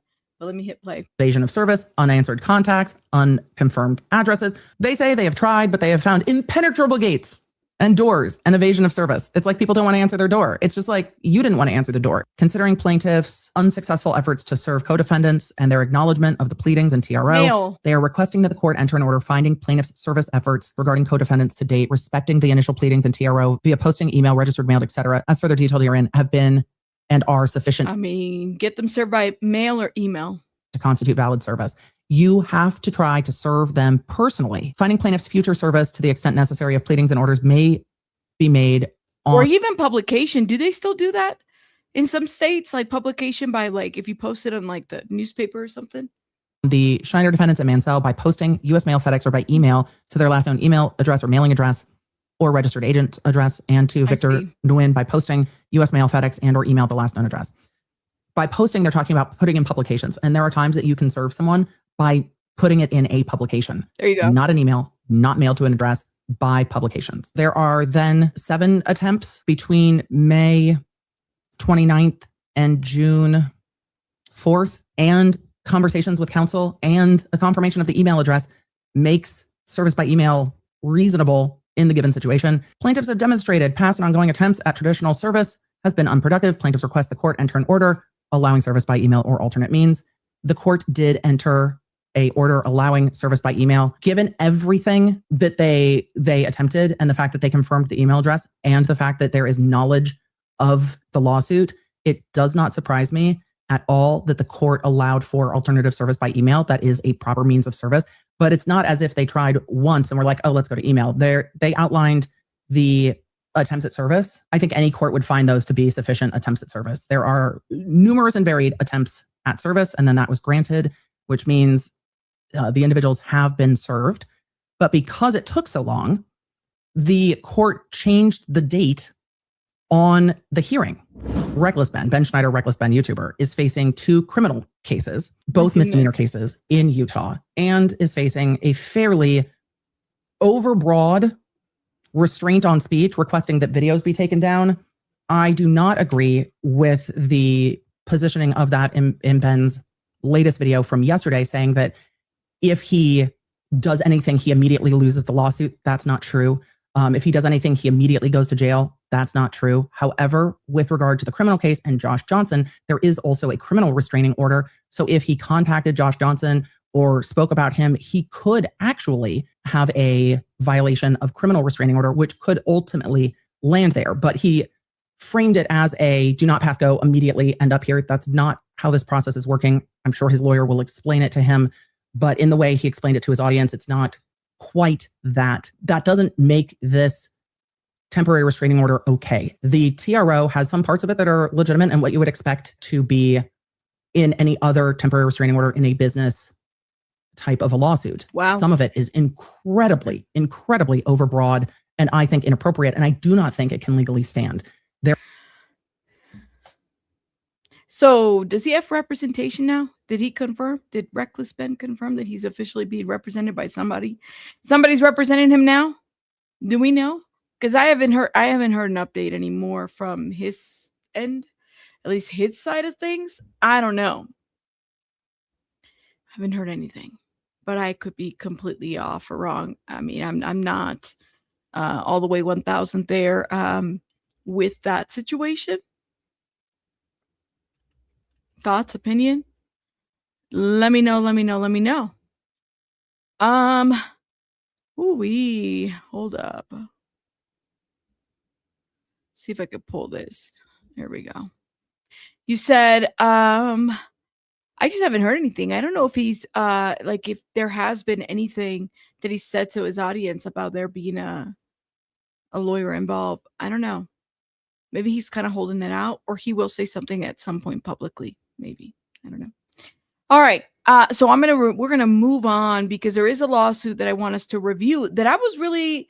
So yesterday we talked a little bit about this situation here. I'm gonna show you guys my screen, and we talked about this. Now, can I just say, for the record, okay, like I was a little hesitant talking about this. Oh, he's representing himself so far. I think he's having too much fun. Team. Hey, can you call Jayoma and see if Jayoma will represent him? Oh my God, that would be a trip. Can you imagine if Jayoma represents him on this one? Now that would be a trip. Ben is probably scared as to who he can trust. Get Jayoma. Jayoma will set it all up for you. Okay, he really will. All right. So I kind of want to lay some not Jayoma daddy chant. Not Jayoma. Don't call him no Jayoma daddy. Come on now. Don't get First Liberties podcast going on that one. Okay, so I wanted to tell you guys something about this specific topic that we're going to go into. You said Jayoma would own Utah by the end. Stop it. Stop it. Oh my God. Anyways, tell him to call Jayoma. That would be an interesting little situation, wouldn't it be? Okay. All right. So I was a little nervous. I'm going to tell you, I was a little nervous about discussing this because after yesterday, we had some trolls that were making some let me just say it. They were making fat jokes, and for me, when a topic is like that, I'm not opposed to a joke. I'm opposed to a joke when there's a little bit of trauma involved to it, especially when it's discussing something like this, right? So I was thinking yesterday, the trolls they took a little Snickers break, and that's fine. But I did have to put them to sleep for a little bit because I'm here for a joke, but sometimes some of the stuff is I got to do what I got to do. Okay. So, we were talking about the PEARADISE, as in PEARADISE, PEARADISE, right? It's weird how it's spelled out, right? And we're talking about this thing, this new documentary that's coming out or show on ID or whatever, PEARADISE. It's spelled like this, okay? Now, I got very curious because I wasn't sure. It's how you spell it, PEARADISE. I wasn't sure what to I wasn't sure what to make of the situation. It sounds like this is a house that's owned by this individual by the name of Stefan. Okay. And Stefan is I don't know, he's some entrepreneur guy that does a lot of live streaming on TikTok. And he's specifically looking for women. Okay. He likes big size women. That's what he likes. Okay. To move in with him. And he does this little TikTok reality TV show thing, right? People actually follow this. And so he's into all kinds of things. All right. And maybe it's a fetish. I don't really know. I had to look a little bit further because I've heard people say it's a cult. It's given NXIVM, and it sounds it could be a little bit of both. Okay. You think Stefan is well, some people believe, but I was a little surprised because the lawsuit that was filed was actually, I thought it was a countersuit initially, but no, the victims, these alleged people that are alleging to be victims, they have not filed anything. They haven't countered his claims. Stefan decided to sue the women that have made allegations against him. Okay. So we have that. So that lawsuit I thought was interesting because it's okay, they're living in there. I believe everything is paid for. I'm not really sure. So I thought, is it like a bunny ranch or what? Do y'all remember the bunny ranch too? Which, by the way, is it Holly Madison? I think that's her name. Anyways, so she's got a podcast too. And I kind of want to make a connection between the bunny ranch and this because it's kind of giving both where it's you have people that are, they consent to be there. Their spaces, paid for and everything. But there's different things that are happening. They're having to do different things to stay there. And some of it might be filmed. Some of it might not. Now, before I even go into this segment, I want to show you what I'm talking about. So the former Holly Madison, the former Playboy Bunny, the one that lived in the house. I remember I used to watch the show all the time because it was on E. This was like the show, right? And I always kind of wonder, why the hell are these like women? Because they were like, I want to say some of them, they might have been a little bit older than me, but they were like with this, guy. And of course it had to be because of the money. Because, like, there's no way, you know what I mean? Like this wasn't love. The show was a hot mess. And I think even Holly and all of them kind of realized that. And so now it's kind of like looking back and the allegations that have come out of Hugh Hefner. But what really struck me about this Paradise is that you could make a correlation to the Bunny Ranch. But listen to what Holly Madison had to say. Genuinely can't stop thinking about what happened to Brooke Phillips. Brooke Phillips was a dancer from Oklahoma who was a fan of the show Cat House. Cat House, if you don't know, was a show on HBO, and it followed the lives of the women who worked at the Moonlight Bunny Ranch. The Moonlight Bunny Ranch is a brothel in Nevada.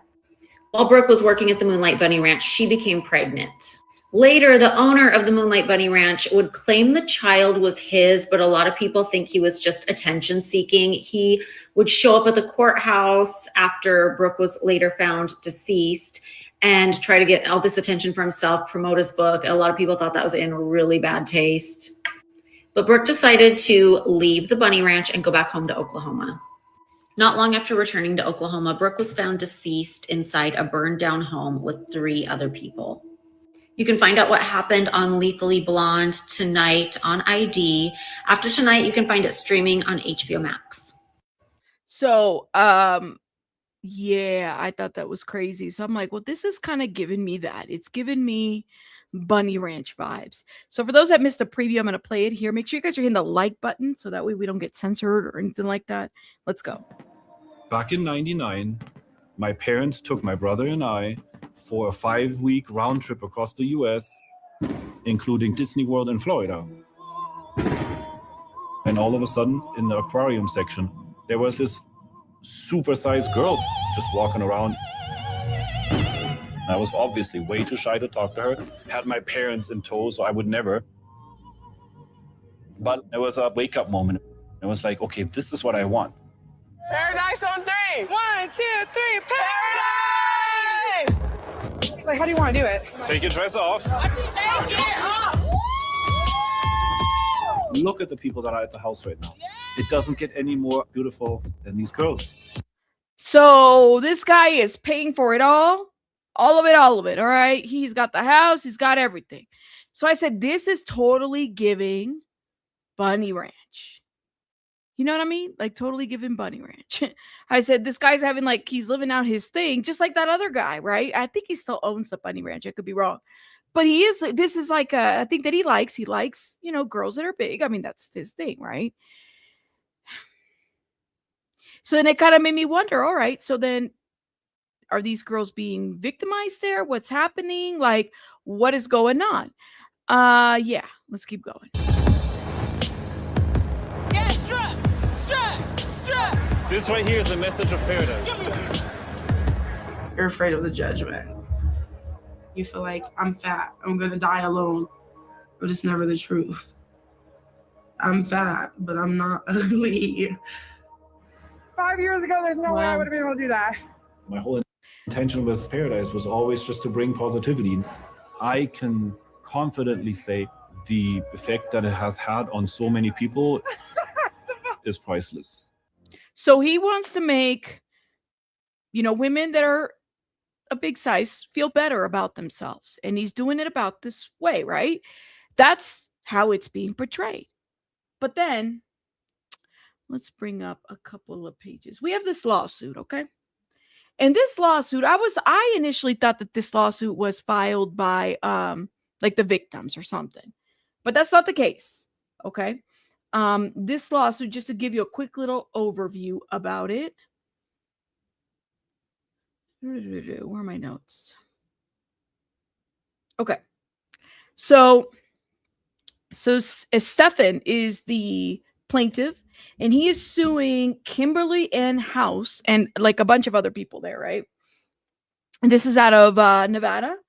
All right. And so the nature of the action is a civil complaint and application for a permanent injunction addressing allegations of online defamation, interference with business contracts, and privacy violation. The plaintiffs are seeking damages of well over $1 million. Okay. So the parties are Stefan and PEARADISE LLC. It's a Nevada company that owns and operates an interactive online discussion forum known as PEARADISE Discord, which is where a lot of this stuff started. Okay. So the primary defendants, you have Kimberly Hauster, who goes by Piggy Stardust. She's the operator of the TikTok account. Then you have Alejandra Javier, aka Ali. She's the operator of the TikTok account known as Ali J Loves. Savannah Brown, known as Savvy or Sleep Throat. She's the operator of the TikTok account at Sleep Throat. Then you have Monica Sandu, which is Monica. I don't know what the other acronym is, but we're going to say Monica. Las Vegas resident operator of a TikTok account. And then Sadie Doe, operator of the TikTok account PEARADISE. Ooh, my camera just went out. We're going to have to turn it on. Operator of a I'm going to have to switch batteries. Hold up, y'all. Operator of an account. Yeah, they got different kinds of, like, I guess, names. And these are just TikTok names, right?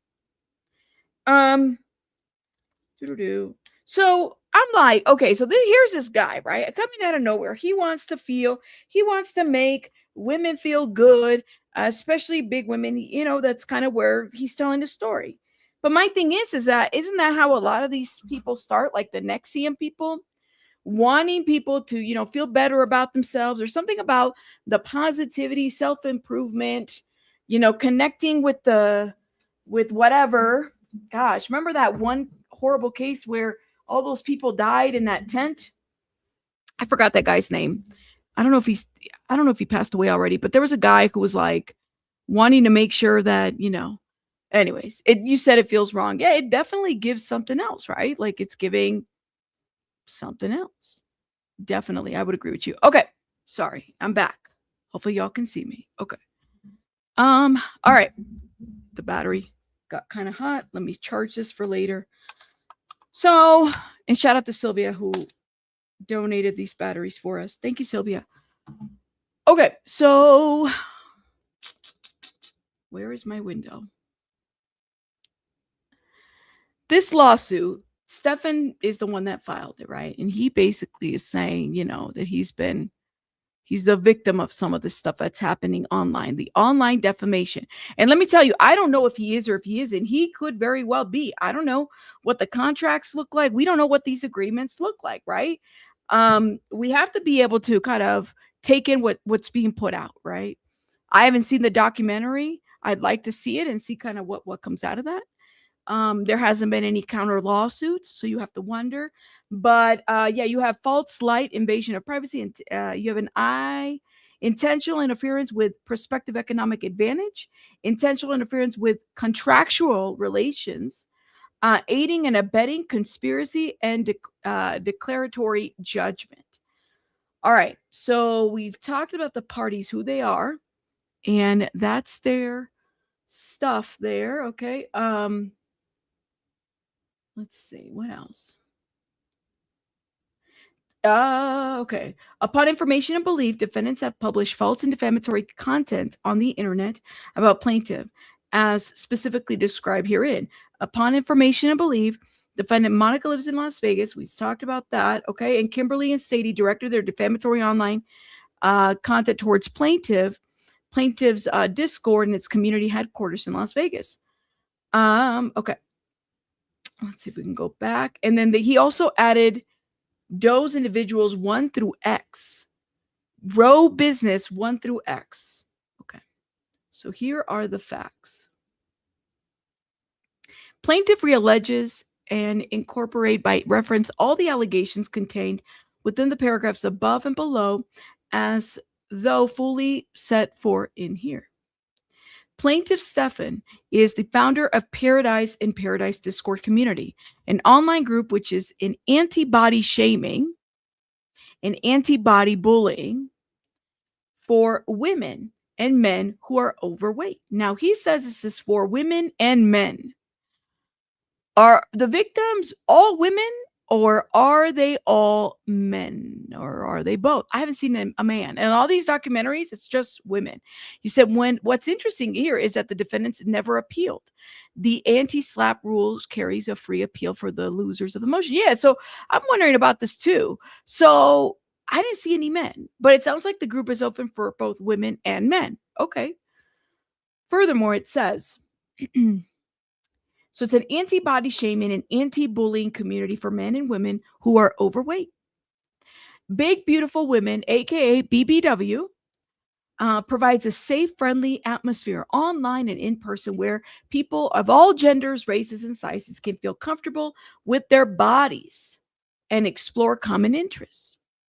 On or about December 2020, defendant Savannah Alley began communicating with plaintiff Stephan through the Discord, and eventually they both befriended him and engaged in communication on Instagram and or TikTok.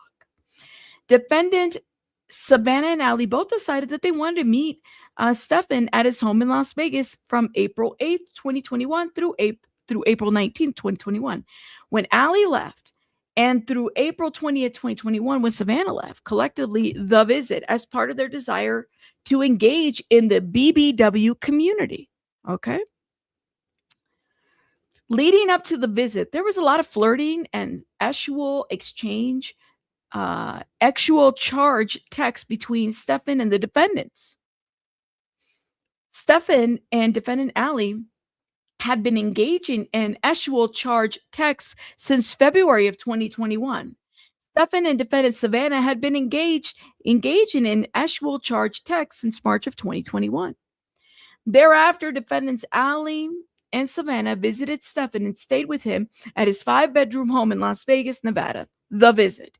Each defendant had their own room. Okay.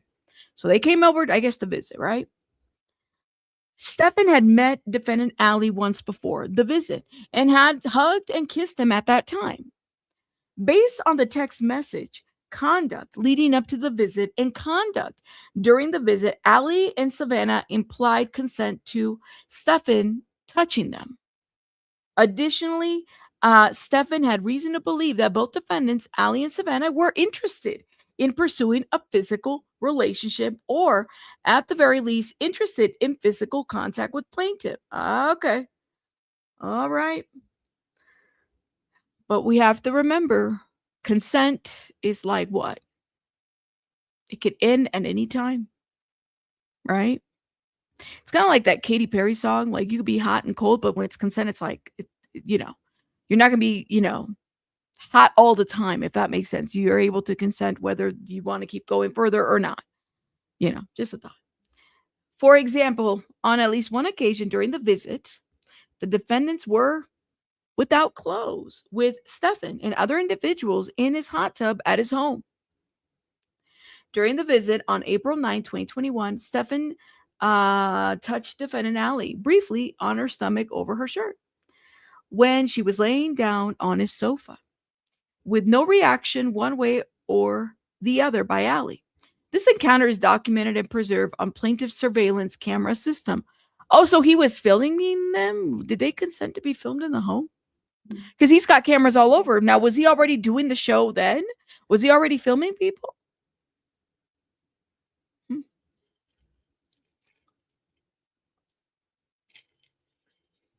Interesting. During the visit on April 9, 2021, defendant Savannah, while laying down on the sofa, reached her hand over to Stephan, who was walking past her, to engage with him physically. She touched and held his hand and brought Stephan to within kissing distance of her face, and they briefly hugged.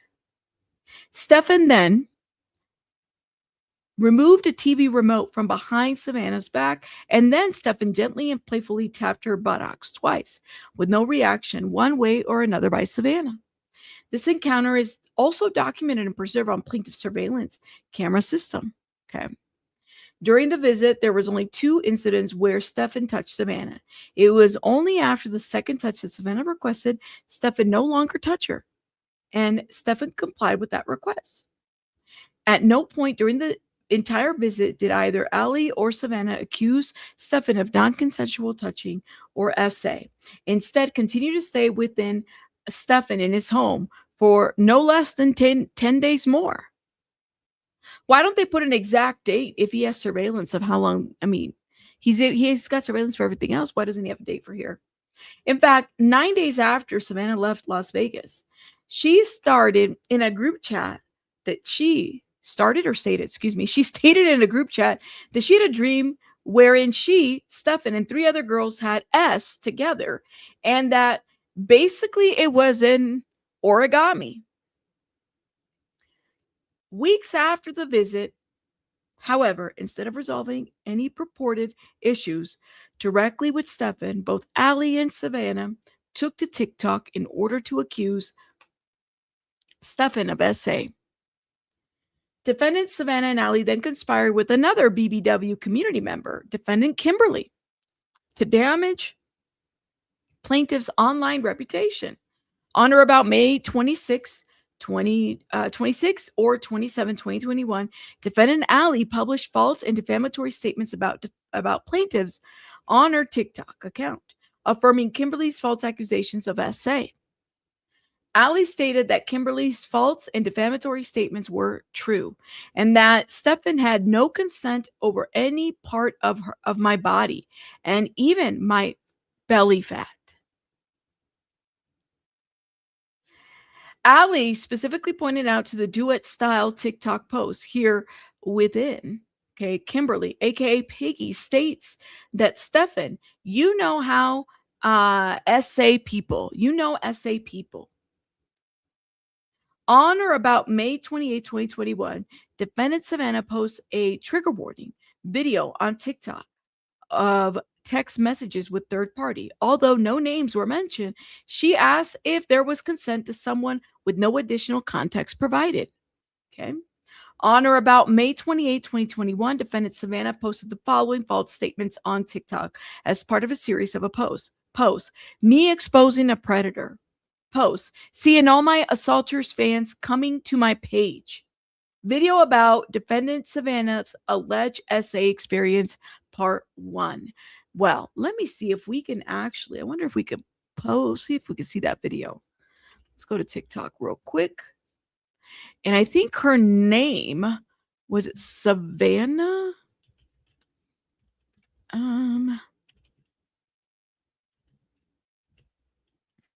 Let's see. Because she made apparently these statements. Well, we'll have to look at Savannah's ID here in a minute. But anyways, so video about 3 alleged non-consensual touching incidents. Stefan touching her waist when going out for sushi. Stefan massaging her shoulders. Stefan slapping her buttocks on more than one occasion, which she calls SA. And Savannah's claims that she said stop on each occasion. Video about how the next morning, after being naked in the pool together, that Stefan came into her room and rubbed her stomach after she objected to it. Okay. Video claiming that Stefan grabbed her by the shoulders non-consensually and looked into her eyes and attempted to open her bedroom door when she was waxing. Okay, Savannah then claimed that she was there with another victim who had a boyfriend who stated that she was not going to do anything physical. And despite this, Stefan wanted to test the waters with both of them, despite their alleged lack of consent at the same time. Collectively, Savannah's false statements. Now, hold up. This is page 10. Let me go back to where their Instagram's IDs were, just so so like Savannah, so we have one, it's called Piggy Stardust.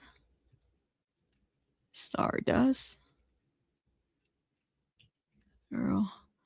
Blah, blah, blah. Is this it? I feel like I've seen this girl before, actually.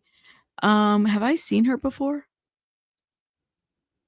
This can't be her. Is it? Hold up, guys. I'm sorry. I'm not showing you my screen yet. It might be her, but I don't know. Oh, here it is. So this is, when I typed in, I think her name is Kimberly. Let's see. Where's the sound? Okay, I can't do the While we're sitting here and talking about how Paradise One on this app is not a safe or positive place because of the decade-long allegations of abuse and using and hurting the plus-size community, essay, assuming consent. I mean, the list goes on. And if you've been here for a while, you know the spiel. The reason I'm here today, beating the same drum that I have for 4 to 5 years at this point, is because every year more women come forward. And there is a new woman, not so much new. Cece has been in the mix for a very long time. If you've been an OG since the beginning of this fight, you know who Cece is. You know that Stefan really used her, I believe, as a scapegoat and tried to hide behind the fact that he had recently just had twins and he could not be a horrible person because he's a dad and dads don't do horrible things. So isn't it weird now that Cece is coming out with her stories about horrible things that he did to her? And I'm not saying weird for Cece. I 100% understand why sometimes it takes longer for women who are in his circle or have to deal with him on a regular basis might not just instantly jump on our bandwagon, for a lack of better terms. And I think one of the most amazing things I love about the community that we've built here is that we accept any woman who leaves that house at any time. So I'm putting out the bat signal of love and support. I put down 2 videos of hers. There's a lot more. Please go show her support. Go listen to her stories. Follow her. You know the thing. While we're sitting here and talking about how Paradise One on this app is not a safe or interesting. Says Cece's there. Thank you for spreading the word about this awful person. You said, I would like to know how he proves a conspiracy. Hopefully there's something in the exhibits. I mean, I'd like to know too, but he's got a whole law firm behind him and they're making it like the anti-Me Too movement. This is Allie. The other accounts, some of these accounts are not available anymore. Let's see. I'm going to see if there's anything here that she says about any of this. Let's see. What is your weight, personality? What is it? See, she put a message here about how he touched her body or something like that. But there, I'm looking for like a direct statement and I don't see it.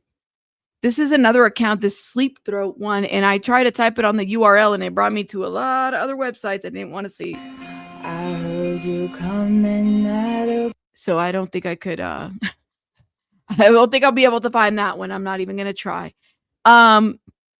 Anyways, so let's see. There's nothing else here. Slowing Down, Dead Moms Club, Latina music, Extra Hot Cheetos. Yeah, there's nothing else here that I'm seeing that's addressing the situation. Kimberly is the one that I was able to pull. Hold up, let's see. How it feels to upset a predator. I live rent free. The funniest thing. Wait for it. Sitting at the casino at the Bash, and Piggy walks in. Pretend to be Piggy. Go over there and walk in. $100. The funny thing, it wasn't that I was already at the bash and I walked in and waved at Stefan and no one did anything. They didn't even speak to me. The really funny thing is that man is a predator known for touching women without consent, was kicked out of the bash, and then as a 50-plus-year-old man had to wait around until 2 a.m. to show up at the hotel bar because he wasn't allowed anywhere else, and then had to send one of his little minions to go to Yolanda, and I kid you not, girls, if you're going to fight on that man's behalf and you're going to try and be big and tough, maybe don't start off by going, hi, are you Yolanda? Because basically all you told us is you have no idea what you're fighting for, who you're fighting for. You just do whatever that icky, nasty man tells you to do. And that's sad. But please keep popping off. Keep running your mouth. Because all you do, boo, is prove my point that Paradise is not a safe or positive place. And Stefan is a known predator. Okay, bye. Ooh, okay. And then it further goes back to the lawsuit. Defendants Allie and Savannah also published each of their respective false statements to defendant Kimberly. So Kimberly is the one that we just saw, okay? With the objective of spreading false statements and causing plaintiffs substantial harm to their reputation. Starting on May 26, 2021, defendant Kimberly published a series of videos on TikTok that contained the following defamatory statements: that Stefan committed SA against at least 2 members of the BBW community, that plaintiffs do not provide a safe environment for women. How many women does he have in there? That's what I want to know. Like, does he just invite everybody there? I'm confused. That Stefan is a predator. Collectively, Kimberly's false statements. Moreover, after plaintiff by and through counsel requested Kimberly to cease and desist her defamatory campaign, Kimberly published the email containing plaintiff's full name, Stefan's full name, taunted plaintiffs, and unequivocally stated that she would not stop publishing the false statements that Stefan committed SA. Ooh. Defendant Sadie has published the following false and defamatory statements about the plaintiff on TikTok. Collectively, Sadie's false statements, images of which are attached in the plaintiff's exhibits.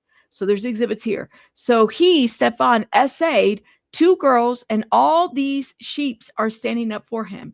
Stefan did not SA anyone. This is false. Okay. During one of Stefan's TikTok's live stream, one of his supporters asked to show proof that Stefan is guilty. And Sadie's response during the live stream was that Piggy Stardust has videos of it, SA. Okay. Stefan did not SA anyone, and claiming that there are videos is also false.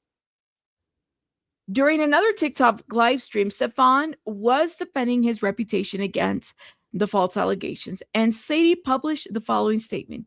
Here is him proving that he has 0 proof and that it's just eyewitnesses. I'm screen recording this. Keep lying, claiming that Stefan is lying about not SAing 2 women, and that he did SA 2 girls at his home, and that he has 0 proof of all the false statements. When plaintiff's counsel emailed Sadie to cease publishing her defamatory statements, Sadie demonstrated her true colors by sending 4 highly offensive and inappropriate emails to counsel, stating that she will not stop and that she published more videos, and accused Stefan of impersonating a lawyer. A complete and accurate copy of Sadie's emails are attached, images of which are attached in plaintiff's exhibits Apex to not Apex. Think about the game Apex. Sorry about that. Appendix 2 complaint and application for injunctive relief, Exhibit D. Sorry about that. Emails include in part the following response: y'all are dumb AF. For sure, it's not illegal to post public stuff. So come serve me papers to my face, or stop being a fake ass keyboard warrior. Also, F you, you can't tell me what I can and can't post online.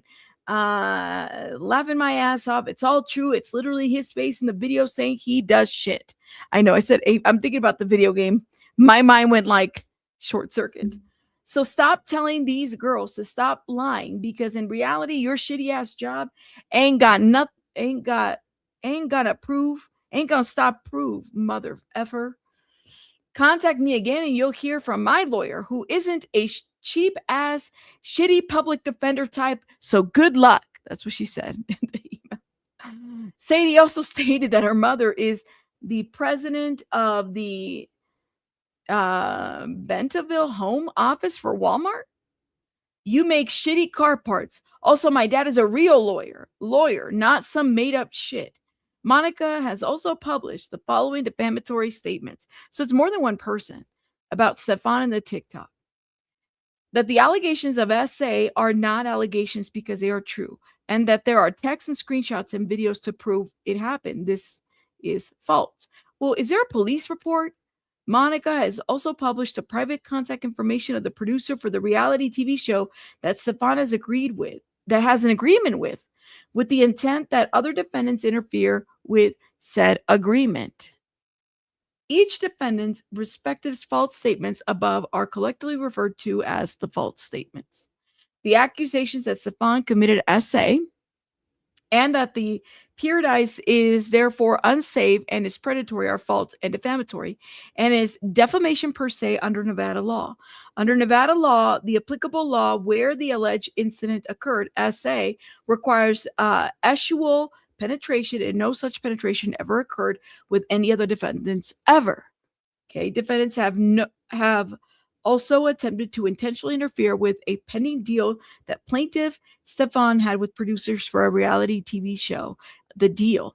Oh man, so this guy got this house to have this reality TV show type of situation. I mean, ain't that some ish? Because this would be kind of like Bunny Ranch thing, right? Because Bunny Ranch, there was a reality TV show for it. This would be the perfect plot for a reality TV show. Body positivity. He's the only guy. He invites a bunch of girls, and a bunch of other things happen, and then you have like all of America watching. It's like it's giving TLC. It really is. Yeah.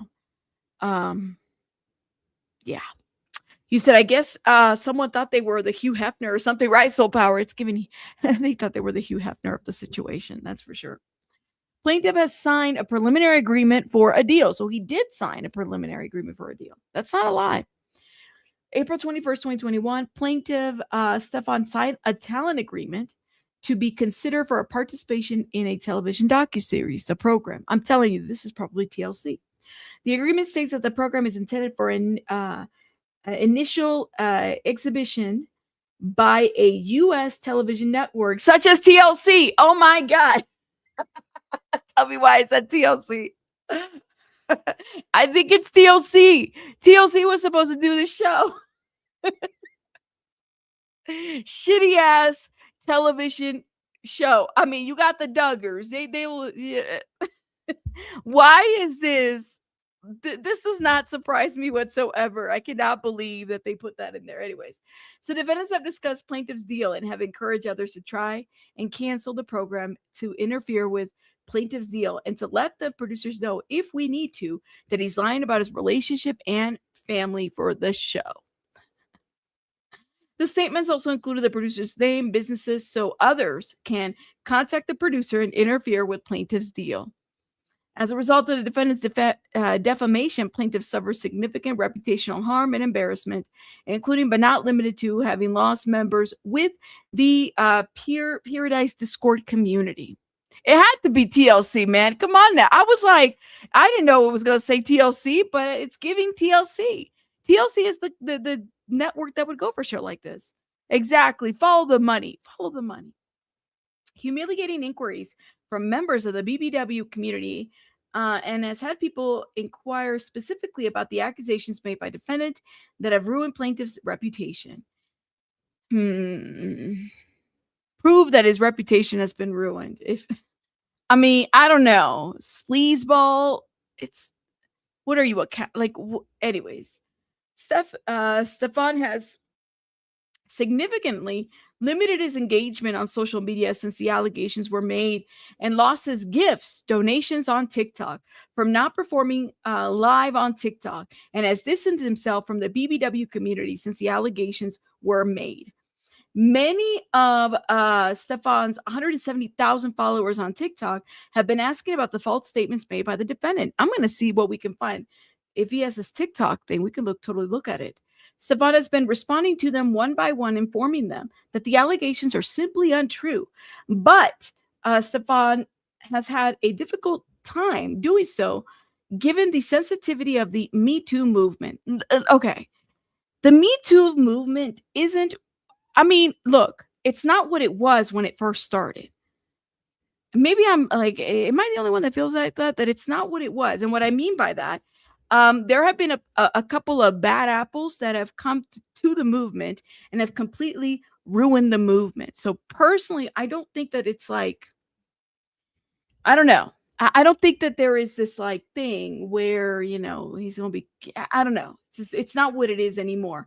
Yeah, we definitely found some videos of him.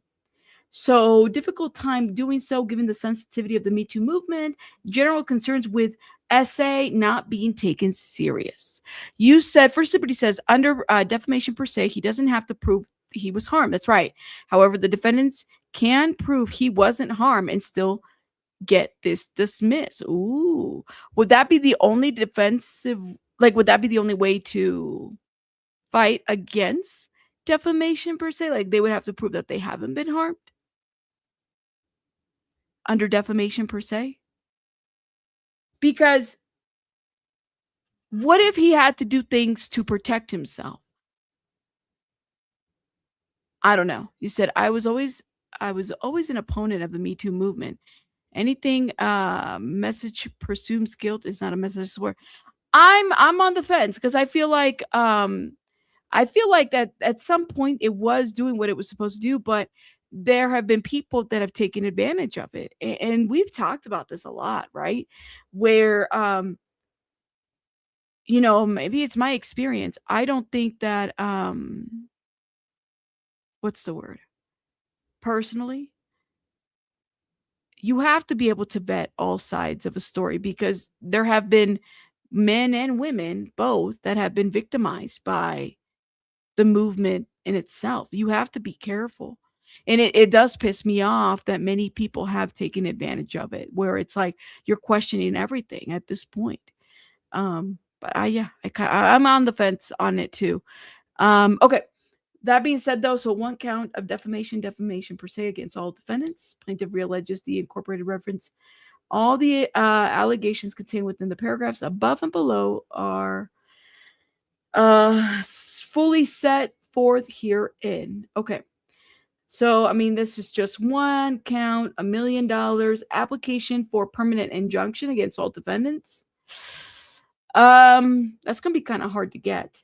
False light, invasion of privacy. He said, it says here, making and publishing the false statement specifically that Stefan committed essay and that the PEARADISE is not a community that is safe of Stefan's alleged predatory conduct. Well, what is the PEARADISE community? Because I have a lot of questions about it. You have a household full of women. What's the point of it? That's what I want to know. False statements that would be highly offensive to a reasonable person if published by a third party. Okay. False statements pose a direct and immediate threat to plaintiff's personal and business relationship. All right. Okay.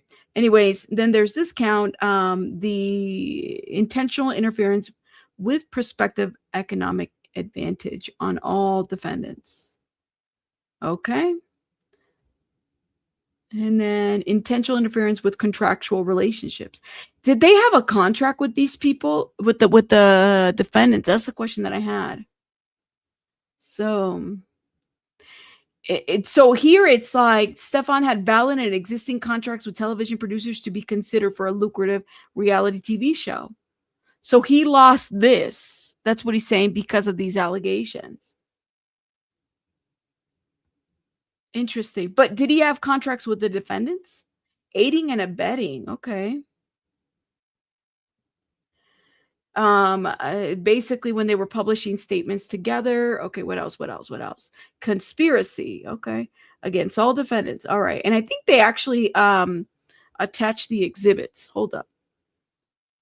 So this is Arizona lawyer, and I actually did go to their website. They had that whole thing plastered on the website. You know that there's only been like 3 or 4 publications about this lawsuit. And this is their exhibits. Exhibit A.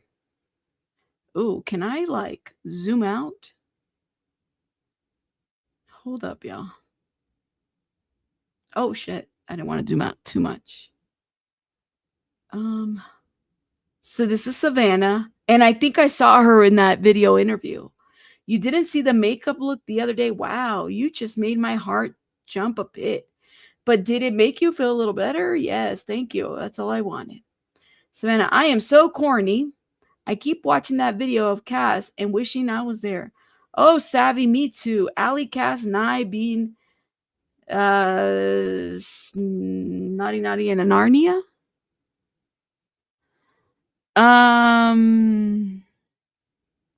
Ooh, Savvy, do you need a hug today? Oh man, I better be careful, y'all. I don't want to be like with this exhibit, making sure we don't be flashing anything. That's so sweet. I can't. Just being honest. Nobody says those things to me. You are next level beautiful. I don't even know what to say. I'm blushing. You and Cass and Allie are the most beautiful girls in the whole Discord. But I drop everything for you. I have to keep my feelings guarded to not hurt myself in the end. I understand that. Sorry if this is too forward and too much. Sorry, this is too forward and too much. It's not you. I feel so embarrassed now. I really don't want you to feel embarrassed. Don't feel embarrassed about how you feel. Savvy, what's going on? Hugs, depression. Sorry to hear that. Wish I could give you a nice long hug. Savvy, hey. Okay. So this is them together. Savvy. Hey, Savvy, we're meowing at you. Meow with the dog. We're woofing. Hey, about that whole free pass thing, I want to just be open and honest with you. I plan on just going with the flow, but I don't want there to be any expectations if I do decide I want to do something. I don't want there to be any emotions involved. I'm going to try and make it work with Ian. So anything that happens, there is completely Switzerland. Okay.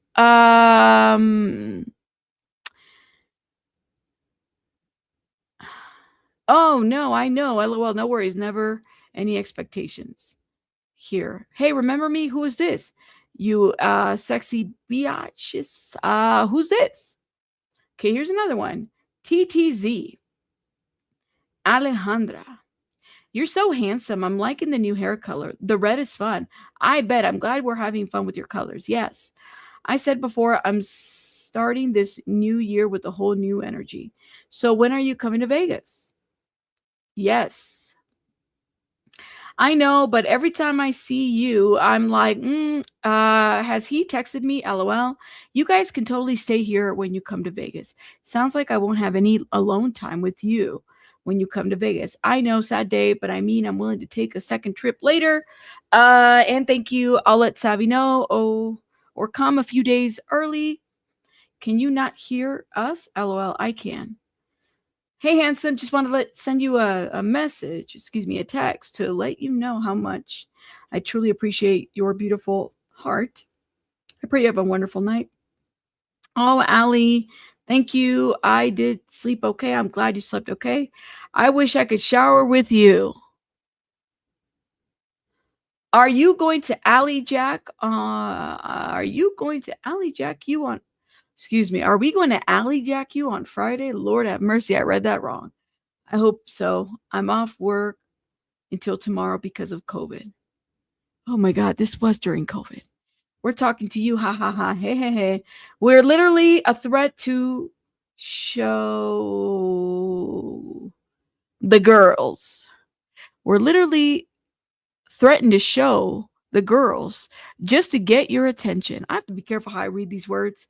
I wish, but in real life, not just online. We will see. Haha. On my way. I wish. Cuddles. Please don't show the girls on these text messages. Dude, Savvy says, dude, I just woke up from my nap. Had a very long,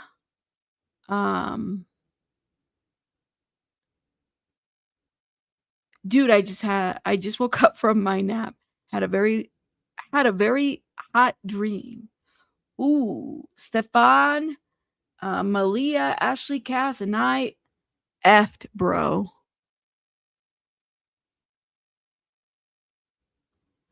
Hard to explain, but basically it was an origami. What? That's my reaction. What? So these are messages in the Discord, right? Like they're there. Okay. Wrong person. I was helping someone. Oh, that's Allie. Share, please. LOL.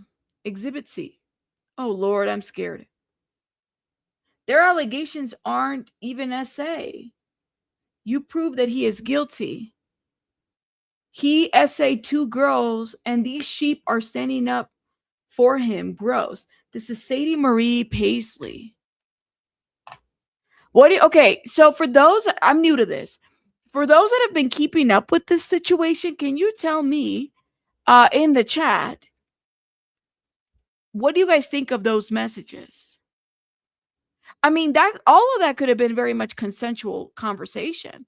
But SA, I mean, if in the state of Nevada it requires like actual penetration, then I don't know if you can say that this was SA unless there is. I mean, we don't know. There could be victims, there could be police reports, or maybe there isn't. Maybe they've never reported. But I have to kind of wonder about this because the way in which the lawyer wrote the law about how Nevada looks at SA, it's not touching.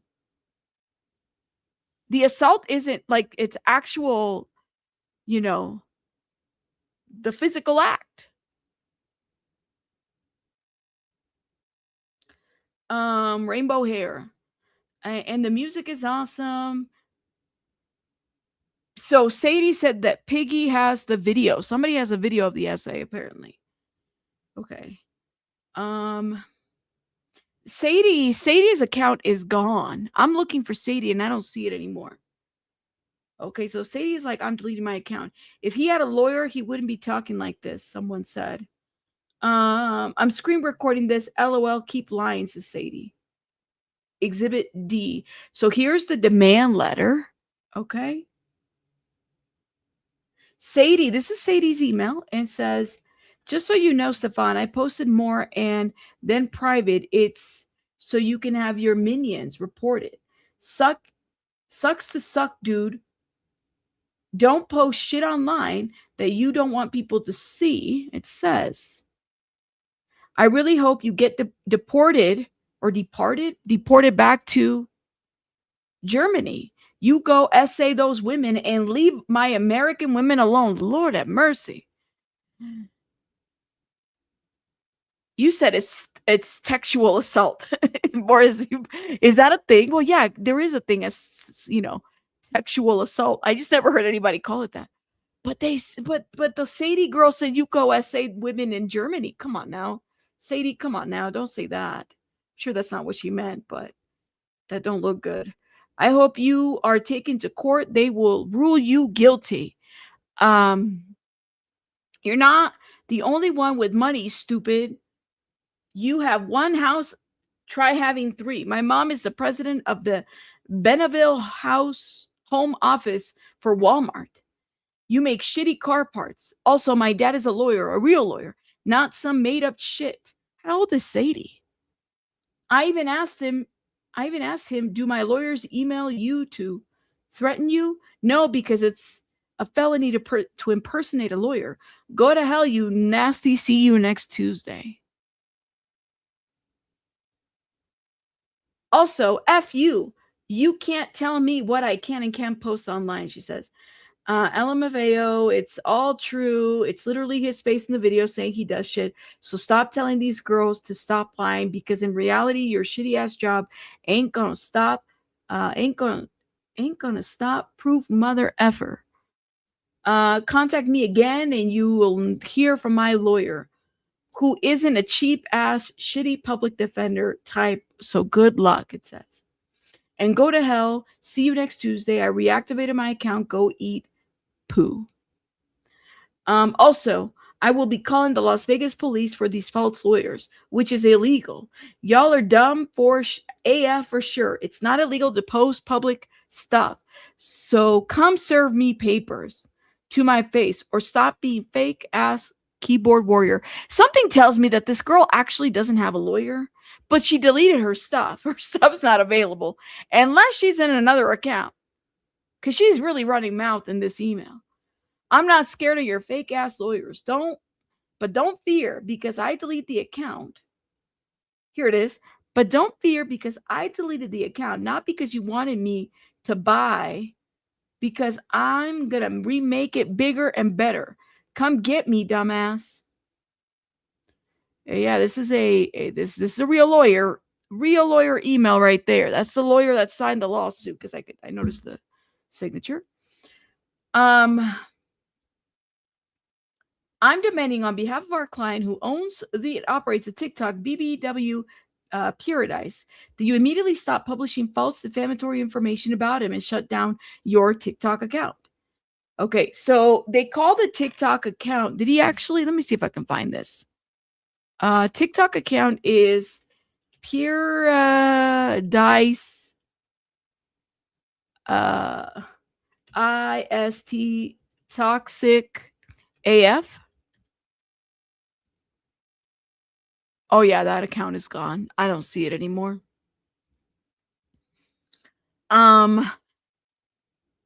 So shut down your account, delete, and not simply make it private. Your false statements are egregious and accuse my client of SA or sexual misconduct, among other things. You are also using your account to harass my client and his followers in violation of TikTok's terms. And we are aware of others that have similarly been defaming my client on TikTok and other platforms. We're taking legal action against them. We will include you in the forthcoming litigation unless you immediately delete this account. Confirm that you have done so within 24 hours of receiving this email. Oh, shit. Okay, here's more. Oh, shit. Okay. Screenshots. Yeah. That's it. Those are all the exhibits. 54 exhibits. Now, let me go to his accounts. Y'all, I'm sorry. I love reading lawsuits when it comes to things like that. I'd be geeking out on the lawsuits because like lawsuits tell you so many things about things. So I apologize if I'm like, are we on this still? Yes, we are. Oh, this is it?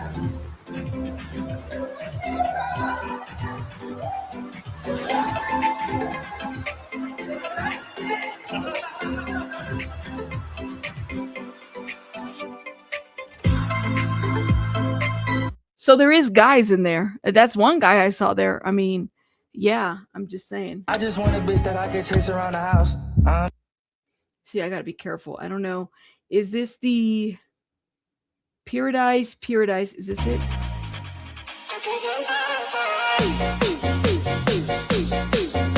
Wow.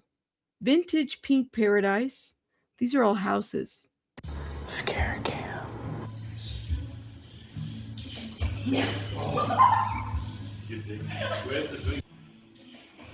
Oh.